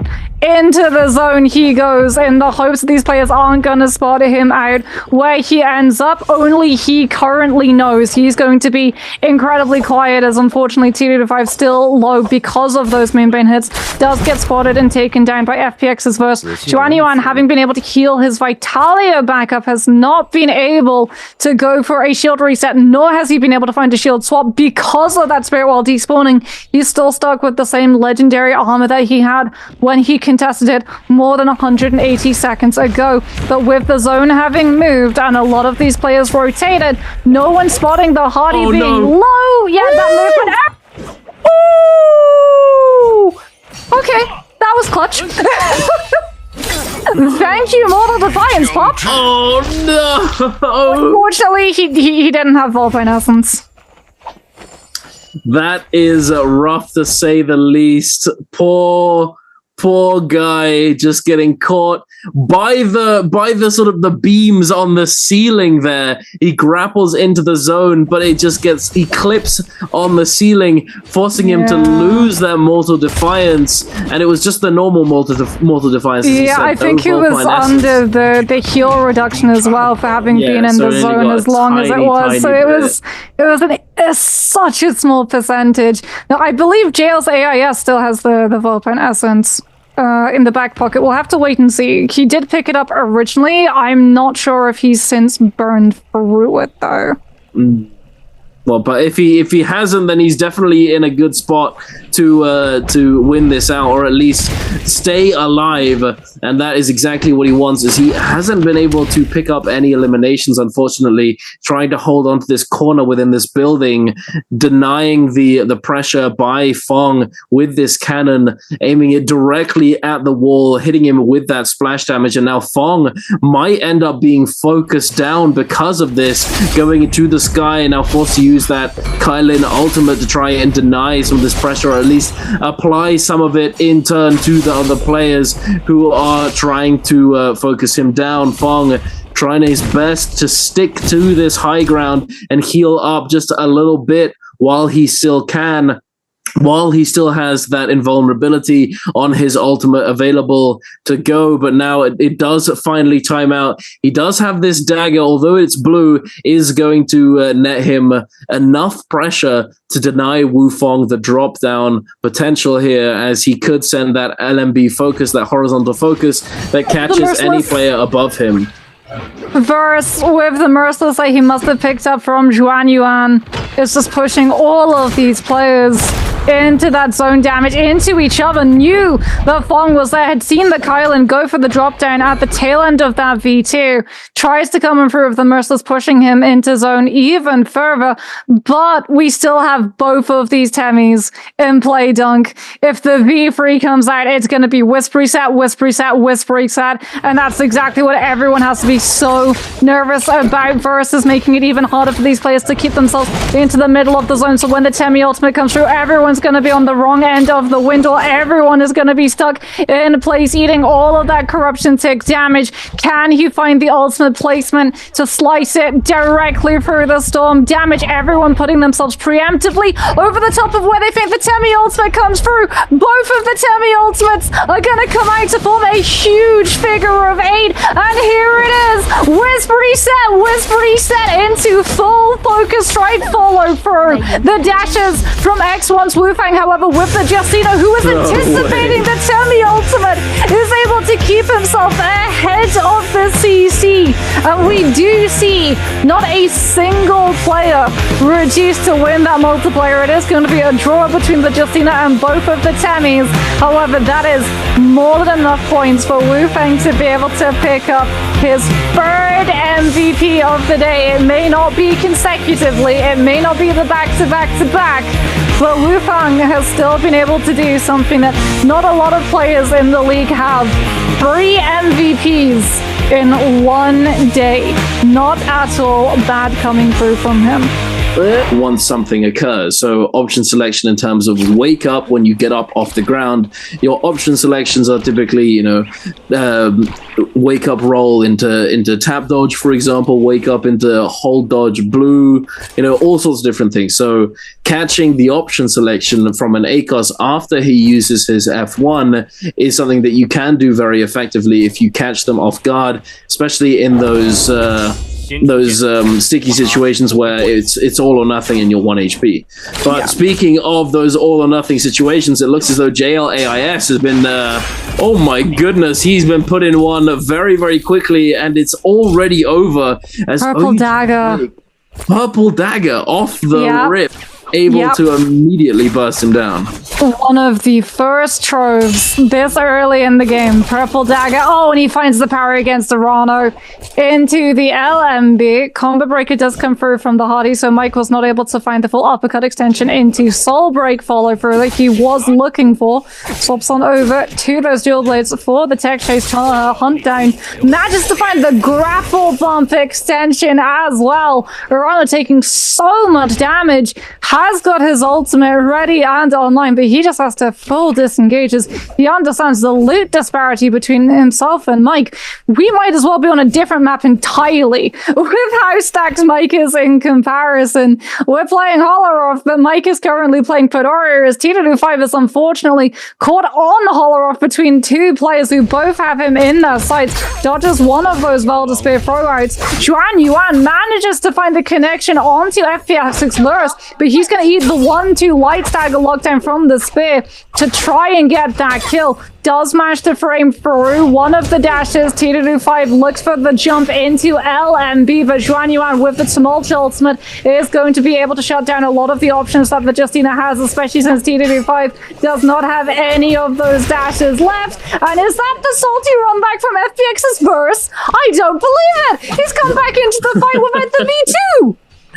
He has indeed a very aggressive choice here from Verse, thinking that he can come back into the fight and pick up an elimination or two. And I believe he was able to grab that elimination onto T225. However, he's now put himself in a bit of a bad spot as he is at a disadvantage in terms of ult charge and armor. Well, total potential armor. He had the initial armor advantage there. Xuan Yuan hadn't opted to go for that reset just yet. However, it looks as though that has now changed, and they've gone back to neutral, at least for the moment.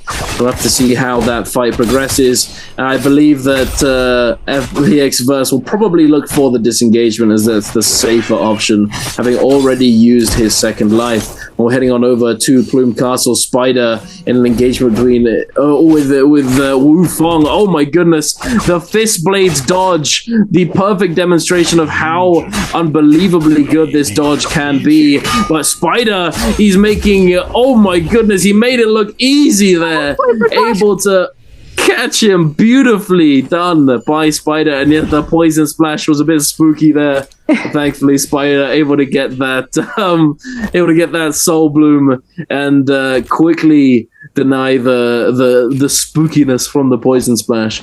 Oh, he would have been so salty. There were so many players around on that mini-map. If he was able to find the kill and then got taken solo by Poison Splash, that someone just skill rushes through and manages to find the hit. Speaking about salty, Mike's going to be salty because he went down off screen, so he's going to have lost that purple dagger, as we are going to be seeing TE Star trying to come on through up against SS1's paste. Looks for the pickup into the grapple bump charge R&B from those halberds. Justina's both utilizing their ultimate, but the V2 will be able to find the connection onto SS1's pace into the follow-through charged R&B. Those halberds are such a good weapon to follow up those Justina freezes because of how fast that charged R&B comes out and the amount of damage that it does. Even if you're able to escape the freeze, with the distance that it has, you cannot cross through the charged RMB of the halberds because of how wide that actual cone of damage comes out from. This is a replay as I believe, had Xusheng able to come through this, I hate to be the spoiler, Star dies to the slaps. You know it's coming. Oh goodness, no. Dying to slap live on broadcast is not what you want. What is that? That's so me! Get off me! He really got himself a weapon and he still died to the slaps. Don't worry, my friend, we've all been there. I am dying to the slap. That is rough indeed. The slap is so good. It's so good. The single hit, the tracking on it, the 0.9 speed. I'm telling you, it needs to be treated like Focus Light. It needs to be taken out of solos. Keep it in trios, but take it out of solos, because that blue focus for free without a parry opportunity. I don't know. I feel like it's almost. I feel like it might even be the opposite. You know, because of in solos at the very least, it's typically something that's only going to come out in a 1v1 situation, making it slightly more manageable. But if you're in a situation in a 1 versus 2, even for only a short period of time, if one player pulls out the slap and the other is just is attacking with weapons, you know, it can be very, very difficult to manage and actually come out with your life, as the slap will deny you from being able to parry, and then your teammate can come in with a focus or just with light attacks. But enough of that. WBG Spider is currently being pressured considerably by Verse. Verse now popping that Valda ultimate, desperately trying to deny Spider this Realm of Yang entry. But Spider, he wants it. He knows he can kite this out. He's been able to do so rather effectively so far. But now, is he going to go into the Realm of Yang, or is he going to chase him down? Yang. Yeah, definitely the safer option. Leaving the Yang circle to chase that down is probably not the best idea. And going into the Realm of Yang, giving yourself the opportunity to take a fight, and then if you lose, come out with a rebirth is definitely the better option.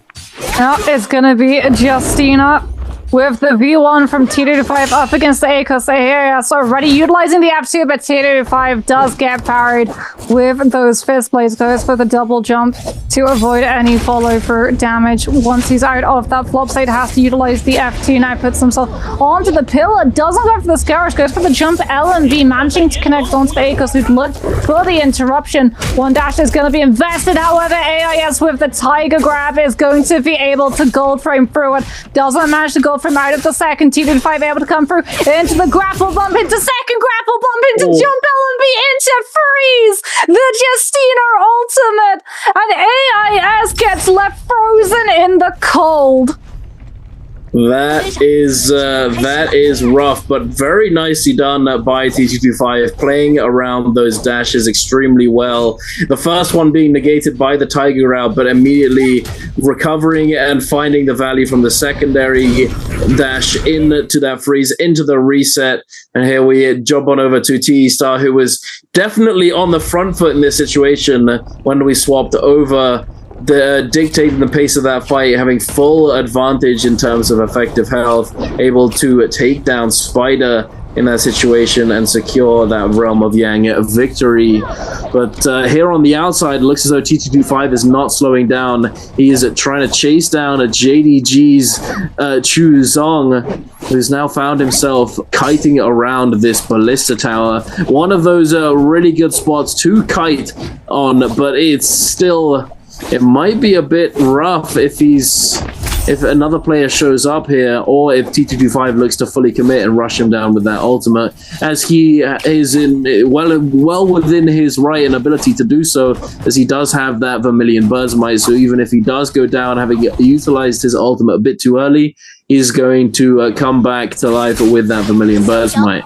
But instead of that, we're going to be taking a look at a rematch between a WBG Spider and TE Star. It looks as though Spider is actually on the front foot here, as opposed to how it was in the Realm of Yang, forcing out that Justina ultimate relatively early. Although he'd lost some of his armor, still in advantage state. TE Star coming back on in, very willing to take the fight as he has that Vermilion Burst. My Spider, beautiful catch, beautiful prediction and read onto TE Star, catching him on that. Does he find the sword? No, he doesn't. He catches him. He does such a good job, but now it's all to waste as Verse comes in and steals the Soul Bloom away, Moxie. Oh, that sleight of hand. That's rough. Oh, that sleight of hand. And then he gets caught up into the Valda V2 spear as well. And to add insult to injury, to add salt in the wound, that is TE Star who revived at the Soul Altar, right next to where the fight is going on. He's identified that Spider is the player that he defeated inside Realm of Yang, and thus he's going to be on Yang depletion and has to keep the fight going, which means third party opportunity for this Justina. Spider with the jump LMB catches onto FPX's Verse, trying to go for the light attack. Lockdown has to be careful because there is a third party coming into play from JDD Xu Shang, who's looking to try and get in between these two players. Spider doesn't have his ultimate anymore, does have the combo break, but FPX's Verse is looking to kite into the city of Tang to break away from LOS of all of these players in the area and cut noise. Can he manage to escape the focus of Spider before Yang depletion takes this Liam down? Spider swapped on over to the fist blade so he can get the damage hits in a little bit faster, as well as try to push in with these jump LMBs, understanding that Verse is literally just going to continue to kite on infinite away from him. 1, 2. Do we manage to find any of the lockdown? The jump LMBs. Verse looking for the jump parry, doesn't manage to find it. Has to utilize the F2 to escape before Spider can come through with the punishment. But time is a luxury that is not on Spider's side. And unfortunately for him, if he doesn't find this kill soon, he's going to be out of this lobby, whether or not he can lock the Valda down. No way. This is so intense. Spider is doing an extremely good job of catching, of staying on FPX versus heels. But as I said that, he does break away and finally manage to find a little bit of breathing room to get a reset. But Spider, the timer is ticking down almost less. Oh, he's on 35 seconds and counting. He's found his target yet again.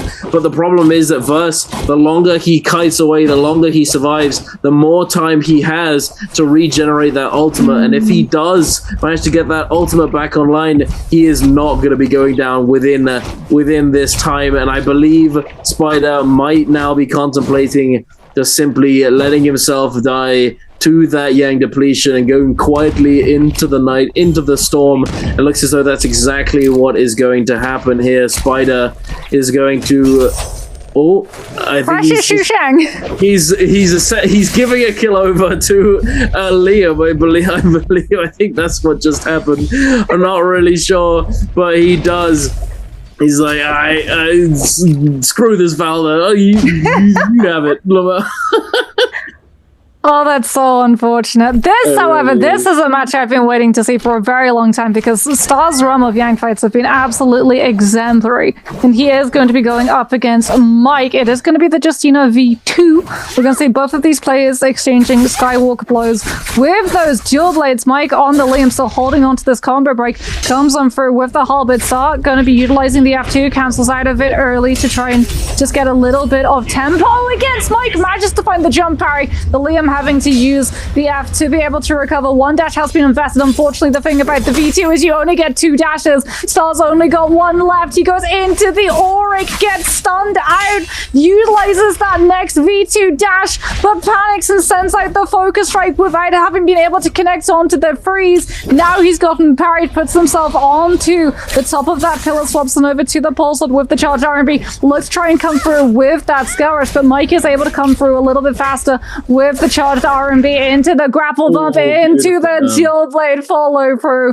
and Mike is going to be able to win out the Realm of Yang. In the meantime, we've still got the Justina versus the Tammy! Charge LMB on the dagger into the V1. Freeze catches onto Xuan Yuan, but Xuan Yuan with the parry will be able to find a charge LMB into Soul Break of his own. Does T225 have any of the sustain necessary? Goes for the jump LMB reset, gets another freeze from the V1, and comes on through with the win. in, and it's back-to-back Realm of Yang wins. But T225, who might be playing a Frost-based hero, but is currently on absolute fire. Absolutely, I like that one, Moxie. That was a good one. That was an excellent one there. But you are absolutely right. T225, he is gaming on this Justina. I feel like this is kind of more of his kind of character. He loves his fast-paced characters. Justina is certainly one of them. The V1 definitely is his kind of playstyle, and he's doing extremely well with it. Unfortunately, he did lose his golden dagger in the realm of Yang, which Yuan is now making full use of, as taking this fight against TE Star. The freeze comes through. Oh, but Chu Zheng out of nowhere in the wings just comes in with that pistol shot, denying the elimination. And I believe he doesn't get the bloom though. Yeah, T225 got the bloom instead, and oh, he's in all and they get stuck in the sand while the armor swamp's coming through for Zhuan Yuan. He's still alive, but it's not looking as though it's going to last for very much longer. The Liam ultimate coming through, the dash coming in. Unfortunately, T225, I believe, went for another dash, but he didn't have one at his disposal, so he ended up using an F there, or his ult just timed out. Not able to pick up the kill, unfortunately, but it's not a bad spot to be in regardless. He does still have those 2 kills. He is still in a good spot with the loot that he has and the buff. No Temmie left either to have to deal with if we do go to those final zones. There's Mike now going to be taking the fight against Kayla's T225, who, as he pointed out, does not have the ultimate. I think he cancelled it out early to try and save some of that rage. As you can see that he does have a lot of it back on that V1. He knew that there were a lot of players in the area and didn't really want to find himself going down after the ultimate had worn through, as Mike has the exact same idea. Sees that there are too many players around, backs off, goes for a little bit of a reset before coming back in with armor fully healed. Went for the red flash of parry, doesn't manage to time it. T225 though coming under pressure, is forced to utilize that F2 to try and make up for all of the damage of ranged weapons coming through from these players. But the Justina gets sent up into the sky. Mike with the swap onto the cannon almost found the confirmation kill shot onto T225, who does have that V1 back into the mix, and he's going to utilize one of those dashes to full break away from this fight. Still has 2 left to his name, is utilizing the ceiling hang interaction to set those skill rushes up with that legendary fan as quickly as he possibly can, so that he still has those dashes if more of these players start trying to chase onto him. Now he's only got 1 left, goes for another skill rush, still hasn't been able to break away. The grapple connection has been found onto Mike, holds him in place long enough for Shushain to come through with the charge to RMB on that staff. The second that Justina's out of the F2, every single one of these players is going to be directly on top of him. T225 has been forced into armor swapping out of the legendary into the blue, loses the fan to the parry coming through from Mike, loses all of the armor to every single bit of pressure coming through from these players. No one wants the Justina to live long enough to get to the third party heal off potential coming on out, and the F2 is going to try and just keep T225 a little bit alive longer, but the writing is on the wall. He will fall. The Justina has been removed, and with that kill taken away, everyone splits off to their own separate space. Indeed they do. They're all recovering now, healing up, resetting, making sure that they have their resources topped up. Mike heading on over to the shop immediately. Chuzong just immediately going past him, looking to potentially regress onto some of these other players, or just to get a lay of the land, moving forwards into these final moments of the game. And it looks as though multiple players have had some handshake agreements that they're not going to be focusing each other down, as they would be counterintuitive, as they if they were to do so, they themselves would end up getting focused down by the remaining players in the lobby. Looks as though Chuzong and Mike have such an agreement and are going to be moving basically in unison around the map, rotating as they. Yeah, there's the double Valder over there, the double Liam, and I believe there's a Hardy as well in the lobby. Yeah, Arano on the Hardy. So these Liams probably going to try their best to force out these cooldowns from the Valders and the Hardys. but they can definitely find themselves getting focused down, so that's why they're sticking together in this situation. As I believe these Valders and this Hardy are very happy to take it to a heal-off situation, because they're definitely gonna take it to contestant spirit well, because both of these Liams have legendary armor. Is one of the advantages that they have over the Valder. So if it does go through into that sustained fight, these Valders are going to be forced into using the V2 a lot faster than these Liams, and now we are going to see both of these players just playing full gatekeep right now for protection of that Spirit Well. Mike with that Rampage, utilizing the purple frame focus so that he doesn't get parried, does get dropped down onto by Rana with stanchion into the charged RMB, so that silence is going to be making it a little bit harder for some of those players who rely on those abilities to keep themselves held into that space. However, the Liams were the ones who were going to secure that Spirit Well. Mike has been able to pick himself up White Tiger's Forest, as well as that loot-locked legendary set of armor, and now he's going for the full pressure onto this Hardy. He's got the Assault Smolder on that grapple attack. Arano already going to be forced into throwing in that Hardy V2, just trying to lose his pursuers amongst all of the space left in this zone. Can he break away? Better yet, can he lead them into the Valders in the hopes that the Valders will take the fight against the Liam? There's the stanchion. He tried to go through for the follow-up, but Mike is able to find the parry, and I believe he made off with the staff as well, so Arano might have the sword, but I don't think he has the weapon left to use it. No, perhaps not. He does swap over to the fan here, try and use that extremely fast scale rush to break away and find the reset that he needs. It looks as though he's gone for the double back, and it's actually gone unnoticed, as oh my goodness, the Liams are preoccupied by taking down these Valders, and there it is. Verse is actually going to eat the double or maybe even triple Moonbane hit, completely denying the ultimate there. Unfortunately for him, he's just not able to get it off.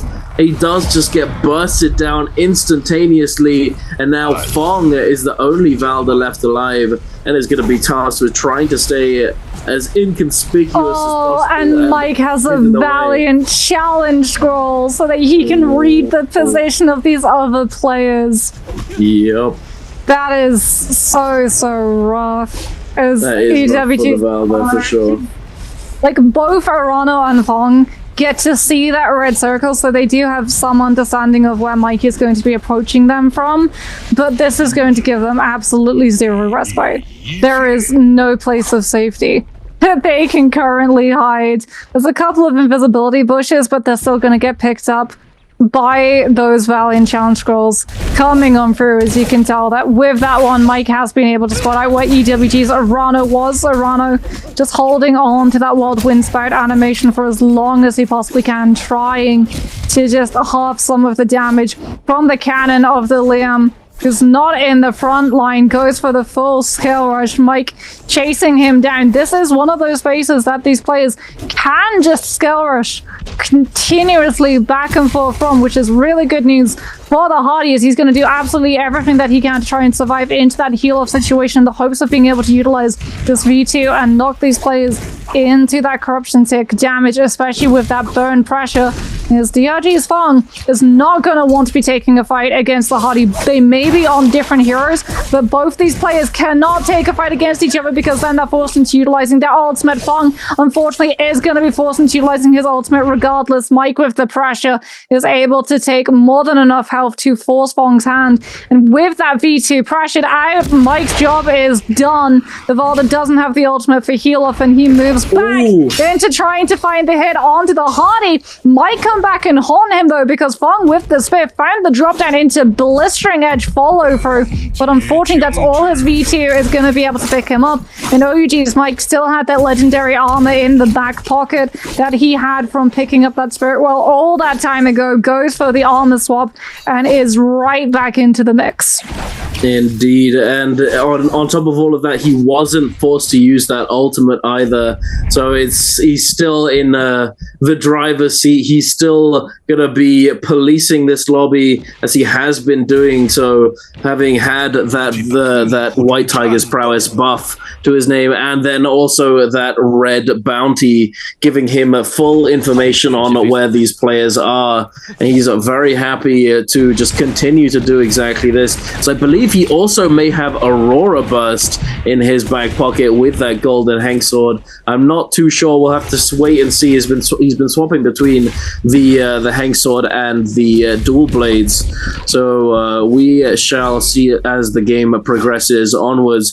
Fong going sky high with this golden pulse sword, trying to stay in the sky, out of danger from the death that lies below. The Rupture Gale Orb acting as such a annoying and tedious force to be reckoned with here, constantly chipping down your health, forcing you to use those valuable resources that you have in your inventory. Fong now immediately getting pressured by Mike again, the rampage coming through, the combo break being forced out, dipping into the zone for a moment. Fong does find respite at the top of this tower, able to keel for a moment, but immediately again getting pressure applied to him by Mike with this rampage, with this hung sword. Fong now in a very sticky situation. The cannon doing so much. Fong scale rushing upwards, but is he going to be allowed to keel up yet again? I don't believe he is. The combo break comes through. Chuzong with that fan R&B, forcing him out, forcing him off this terrain. The Rupture Gale Flame Breath again coming through, cutting these heals in half, and he only has one Vitalia left to his name, one Healing Berry Moxie. It is not looking good for Fong.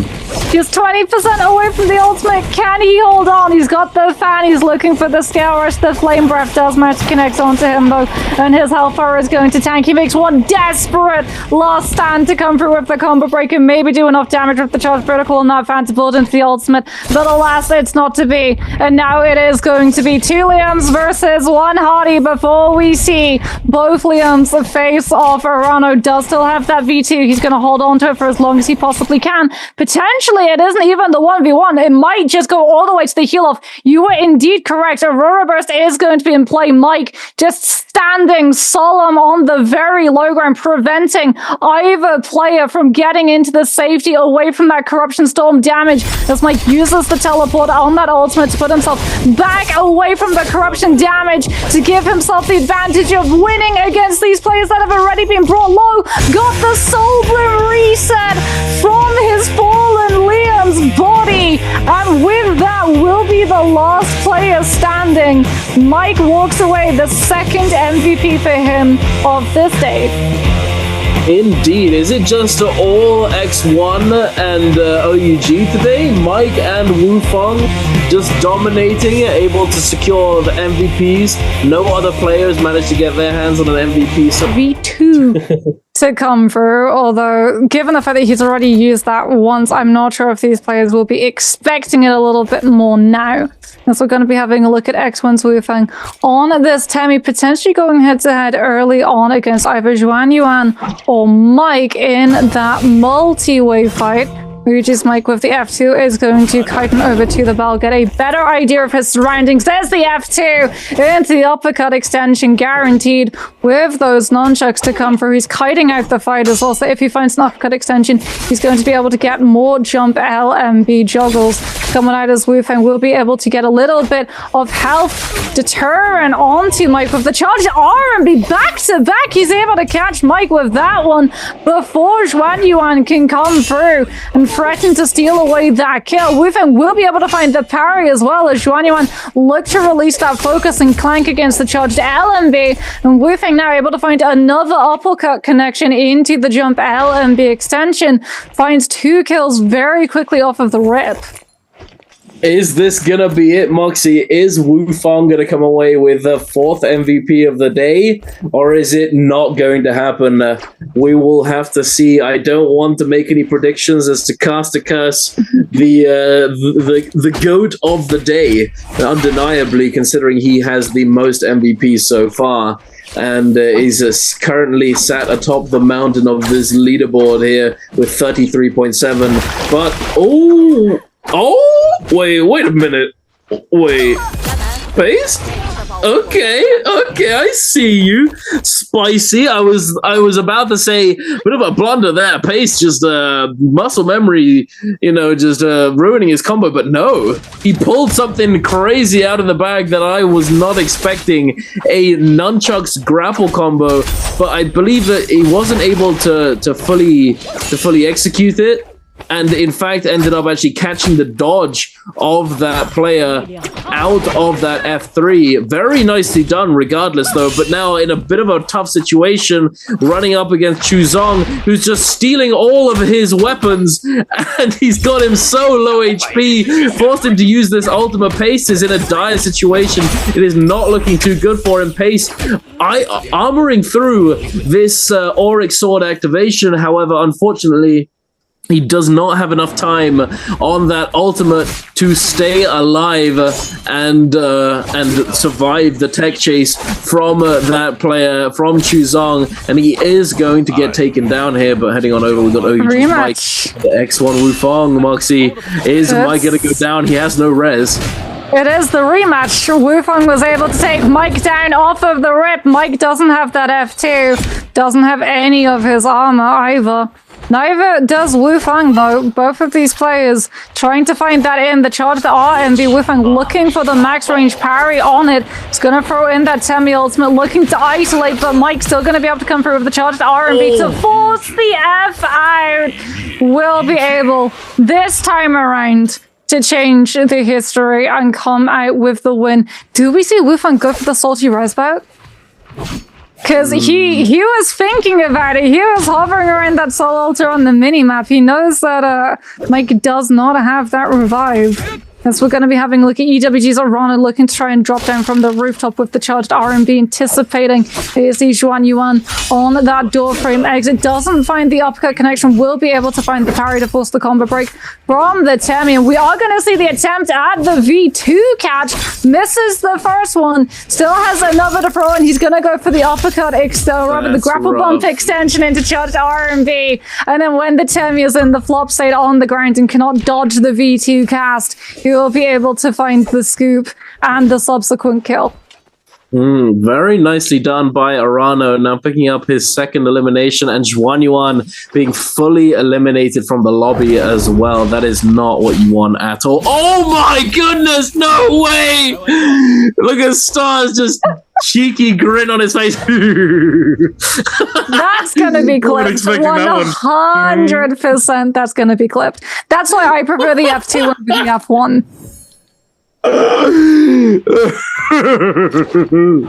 He's just having the time of his life. T-Star is just gaming.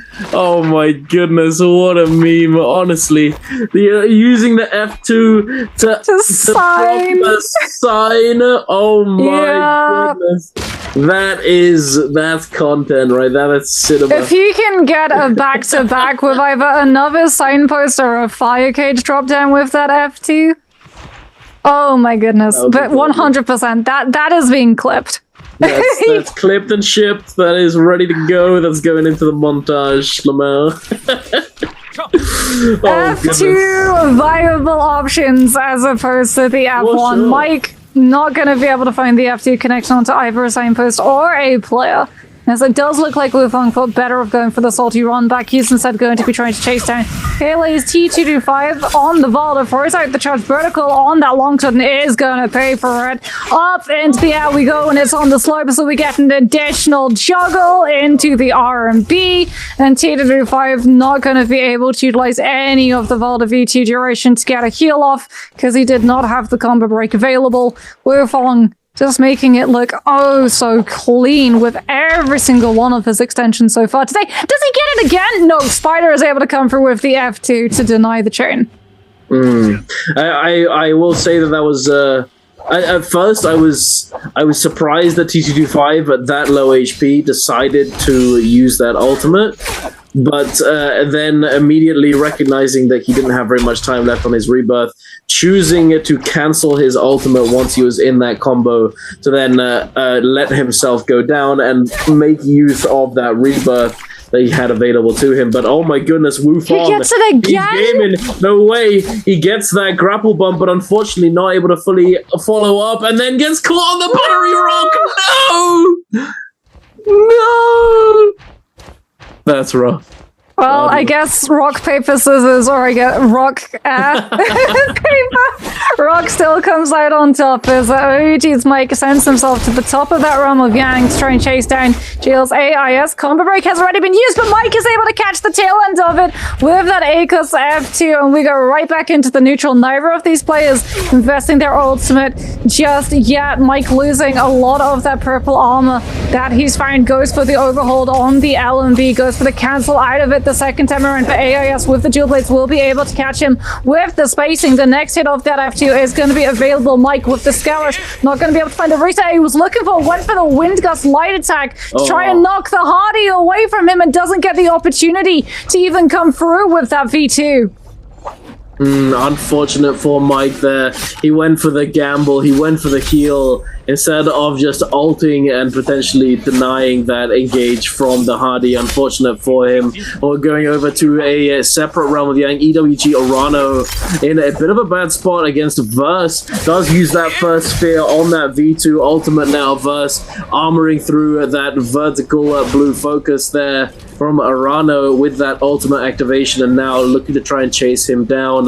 Arano does not have very much time left on this ultimate. He's going to have to try and use that orb sooner rather than later. There it is. Unfortunately, though, he's not able to find the confirmation, does not get him inside that sphere, and now, just barely breaking away, using the combo breaker to survive and kite away for a second, but not able to scale rush away in time, and Verse is going to catch him, clipping him with that grapple LMB on the back of that pillar, and securing this Realm of Yang victory, picking himself up a golden spear as well. Going to be doing a lot of work for him with that ultimate, as it does scale off of that weapon rarity. TE Star now in the cave up against SS1 Paste. Ooh, very nice little bow shot to reset that stagger. It looks as though Star is still on the front foot. Paste just running around picking up these armor swaps instead of popping that ultimate.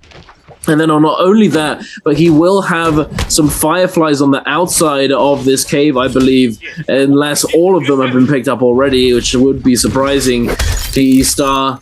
Oh no, Arano. Oh, into the fire cage, but he combo breaks out of it.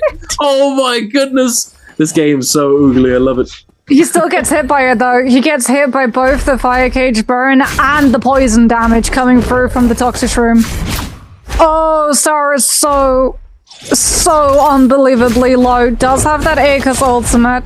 Will be able to dodge away from the next grab coming through with that attempt, but Mike is here for the third party. Star does have the spacing to give himself with that Dragon's Roar that is just continuously charging up the meter dump on those nunchucks, and because of that will be able to break away. All of these players just griefing everybody in this small claustrophobic space with the poison shrooms, and that's going to be perfect positioning for that Justina to come through. Can Spider find the dashes that he's looking for? Star is going to see that there are too many players close to him, goes for the full meter dump, but almost goes into the poison splash.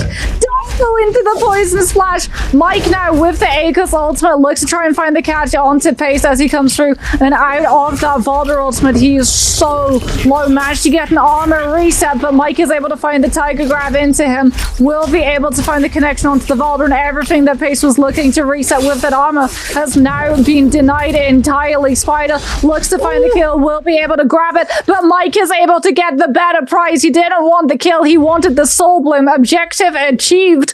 Mike repositions before the players turn on to him, and Spider is the one left between everybody else. Thankfully for him, he's got Vermilion Birdsmite. His lobby will continue. The same cannot be said for one of these other players if they go down, though. Every single player with Vermilion Birdsmite has now lost the buff, and we go back into neutral. We certainly do indeed. WBG Spider, though, bound to be happy off of that as he managed to pick up 2 eliminations with that Vermilion Bird's Might buff. As the more eliminations you can pick up during that buff, the better.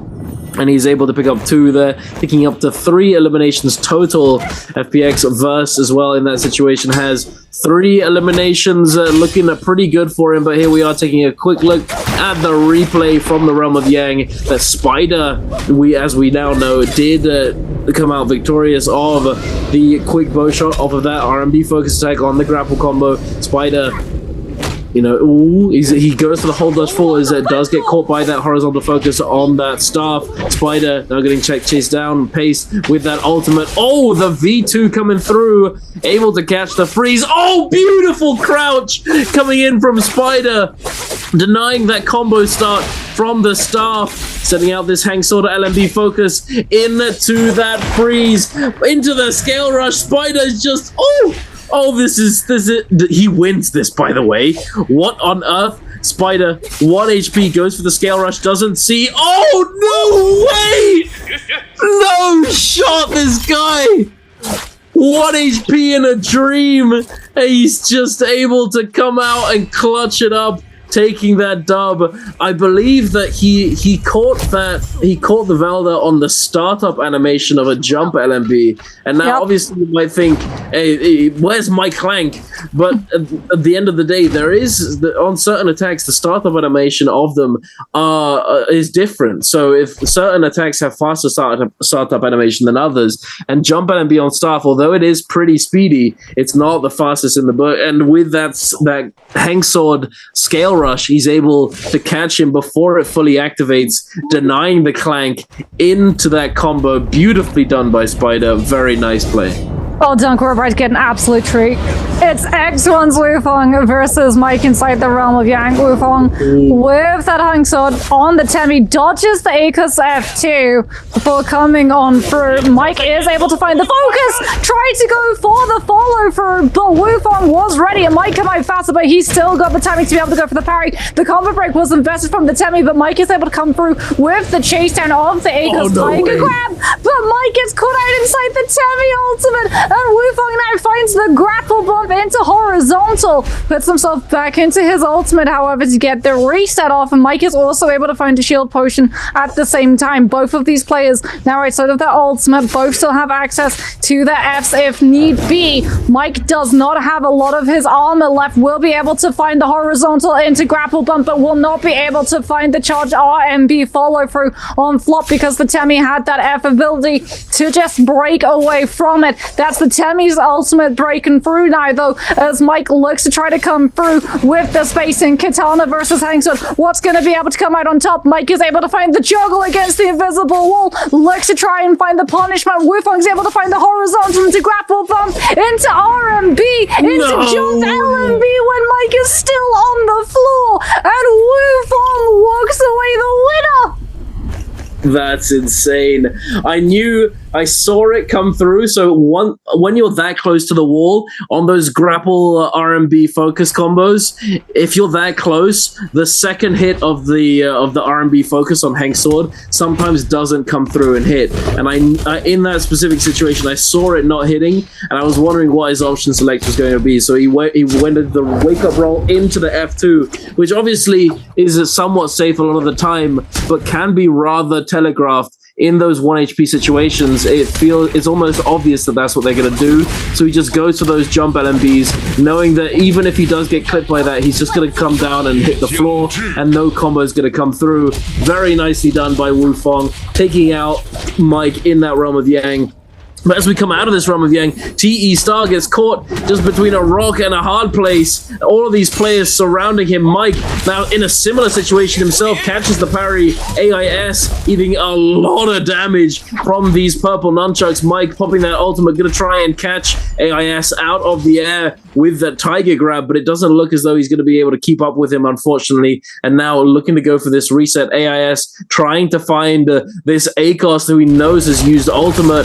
He found him though. The Tiger Grab comes through up against the wall. Mike has prio. He's looking to try and focus him down, burst him down as fast as possible, goes for the overhold on that F2, but he's getting it focused down instead of the Hardy. The scale rush comes through, and Wu Fang's gonna claim the kill here. It's, oh my goodness, 6 eliminations, Moxie, 5 people alive. It is getting spicy in here. Oh my goodness. It is looking like Wu Fang is gonna be picking up his 4th MVP. He's got White Tiger's prowess for another minute, and every single one of these players in the lobby knows that there are players who are running around with that buff. They don't want to be taking the fights, especially given that we've seen all of the players with Yang Depletion now being taken out. Looks like everyone's going to be kiting over towards that Ballista Tower. Was anyone able to get on top of it before everyone got over to the blind side? Doesn't seem like anyone has been caught out. It came a little bit close. Just saw a shot whistle past Versa's head as JDG Shisheng puts himself up onto that high ground, but for now, especially given the fact that we don't have any player with Yang Depletion try and force a fight so that they can get those soul blooms, it might be quieting down. That being said, Spider is going incredibly low as they are trying to pressure this Justina as well as every other player close to them, so that one of them has to move themselves away from the endless kite of Ballista with those scale rushes out into the open to act as more of a target, as FPX's Verse now is the one who puts himself on top of this tower. We've got just under 10 minutes remaining. X1's Wu Fang still has that White Tiger's prowess. Is going to be running out in a matter of moments, but he's just checking to see where some of these players are potentially going to be hiding into the Ballista Tower. He goes just clearing the space, making sure that there isn't a player who's squirreled away with blue armor or purple armor a little bit behind in terms of loot disparity. He is the only Temi left, however, as we're going to be seeing a lot of these players turning onto FPX's Verse. It looks like who is going to be the target priority coming through from these players. Everyone understands how hard it is to be able to lock the Hardy down if he has that V2 available to reposition himself. But my goodness, Dunk, we've got a Temi in the mix, we've got a Justina in the mix, we've got a Hardy in the mix. All we're really missing is a Volda to be able to put the pressure on those final zone kill-off moments. Indeed, and I think that we have... I think it's going to be an interesting one. I think that the two Hardys are going to likely end up trying to stick together, as they are certainly going to be the optimal target to focus down for the rest of these players in the lobby. But it's an interesting one because they're not very close to each other at all, and it looks as though this Liam is very happy to just not really bother with the Justina, even though that is another significant threat in this end zone, as we saw before in the in game number 4 with Wu Fang, it is White Tigers, able to pick up all 4. I think we won't see actual fighting until the Spirit World contest comes through. No one wanted to actually commit to a fight in case their ultimates got forced. Now Spirit World is coming into play. If the contest goes longer than 180 seconds, they despawn it. So even if they're not the ones who are able to walk away with the buff, as long as they can prevent a more optimal hero from picking it up, that is a certain win condition achieved. As it is going to be that Spirit Well about to spawn on up Wu Fang with merciless havoc in the back pocket, in prime position, especially on that Temi, to hold this down. Is anyone going to dare step forward and contest this? He hasn't even needed to ult once. He just gets it for free. Yep, no need to ult if you've got merciless havoc.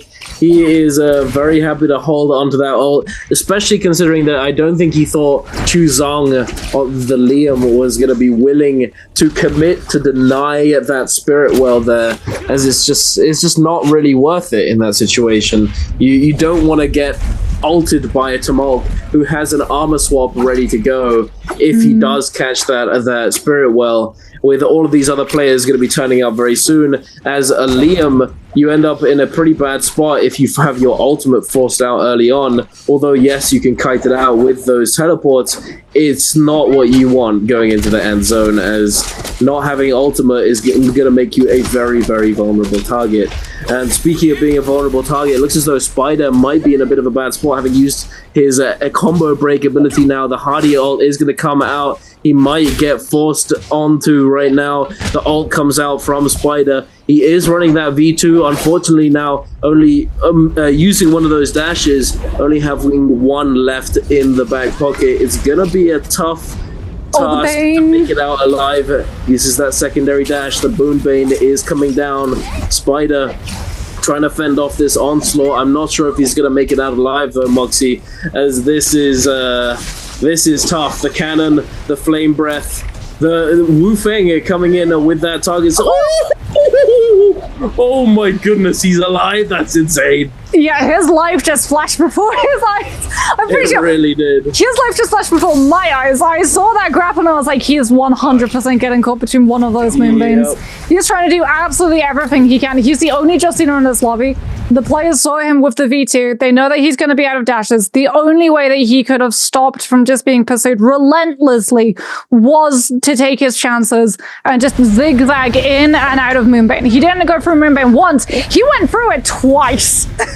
Which is absolutely crazy, but because of that play, he was able to stop a vast majority of these players from sticking and committing to that fight, and it is going to give him a little bit of an opportunity to just disappear into one of the spaces that they don't expect him to be, reset, potentially swap over to the ranged weaponry, and take advantage of the fact that at the moment, no one really wants to start a fight, because if they start a fight, all of the rest of the players are going to be sucked into it, and they're going to look for the third and fourth and fifth party. And even if you're the one that finds the kill into the Justina, as we've talked about in the past, it's not worth it in the long run to forgo that opportunity of having that kill score multiplier and more kills afterwards to just murder goggle onto a player in front of you, which is why at the moment everyone is more than happy to just play around each other's spacing.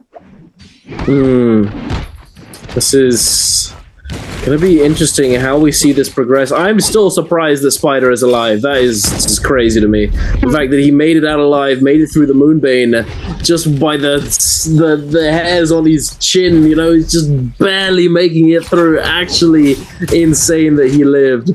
But because he makes it through that Moonbane, he does deny a lot of the pressure, as no other player is willing to take that trip through the Moonbane and risk eating those double hits that we've seen take players so low so far today and in the past. Wu Feng, speaking of getting low, he's getting lower and lower, being pressured by this cannon with flame breath constantly. Wu Feng, he is on the defensive, trying to heal up, and so is Chu Zhang, who's also right next to him. I believe that's also fire arrows coming out from JLAIS. It's again pressuring him down. It looks as though this is turning into somewhat of a 2 versus 3 situation where Wu Feng, Chu Zhang, and Spider are all sort of playing on one side with the Hardys on the other. The Hardys having full advantage in endgame situation with that heal off advantage with the fire damage on their ultimates, but also it seems as though they both have fire damage on their range weapons here. AIS having that fire arrows and there he is. Verse, that was it. Verse with the flame breath on the cannon, just applying so much pressure to the rest of the lobby.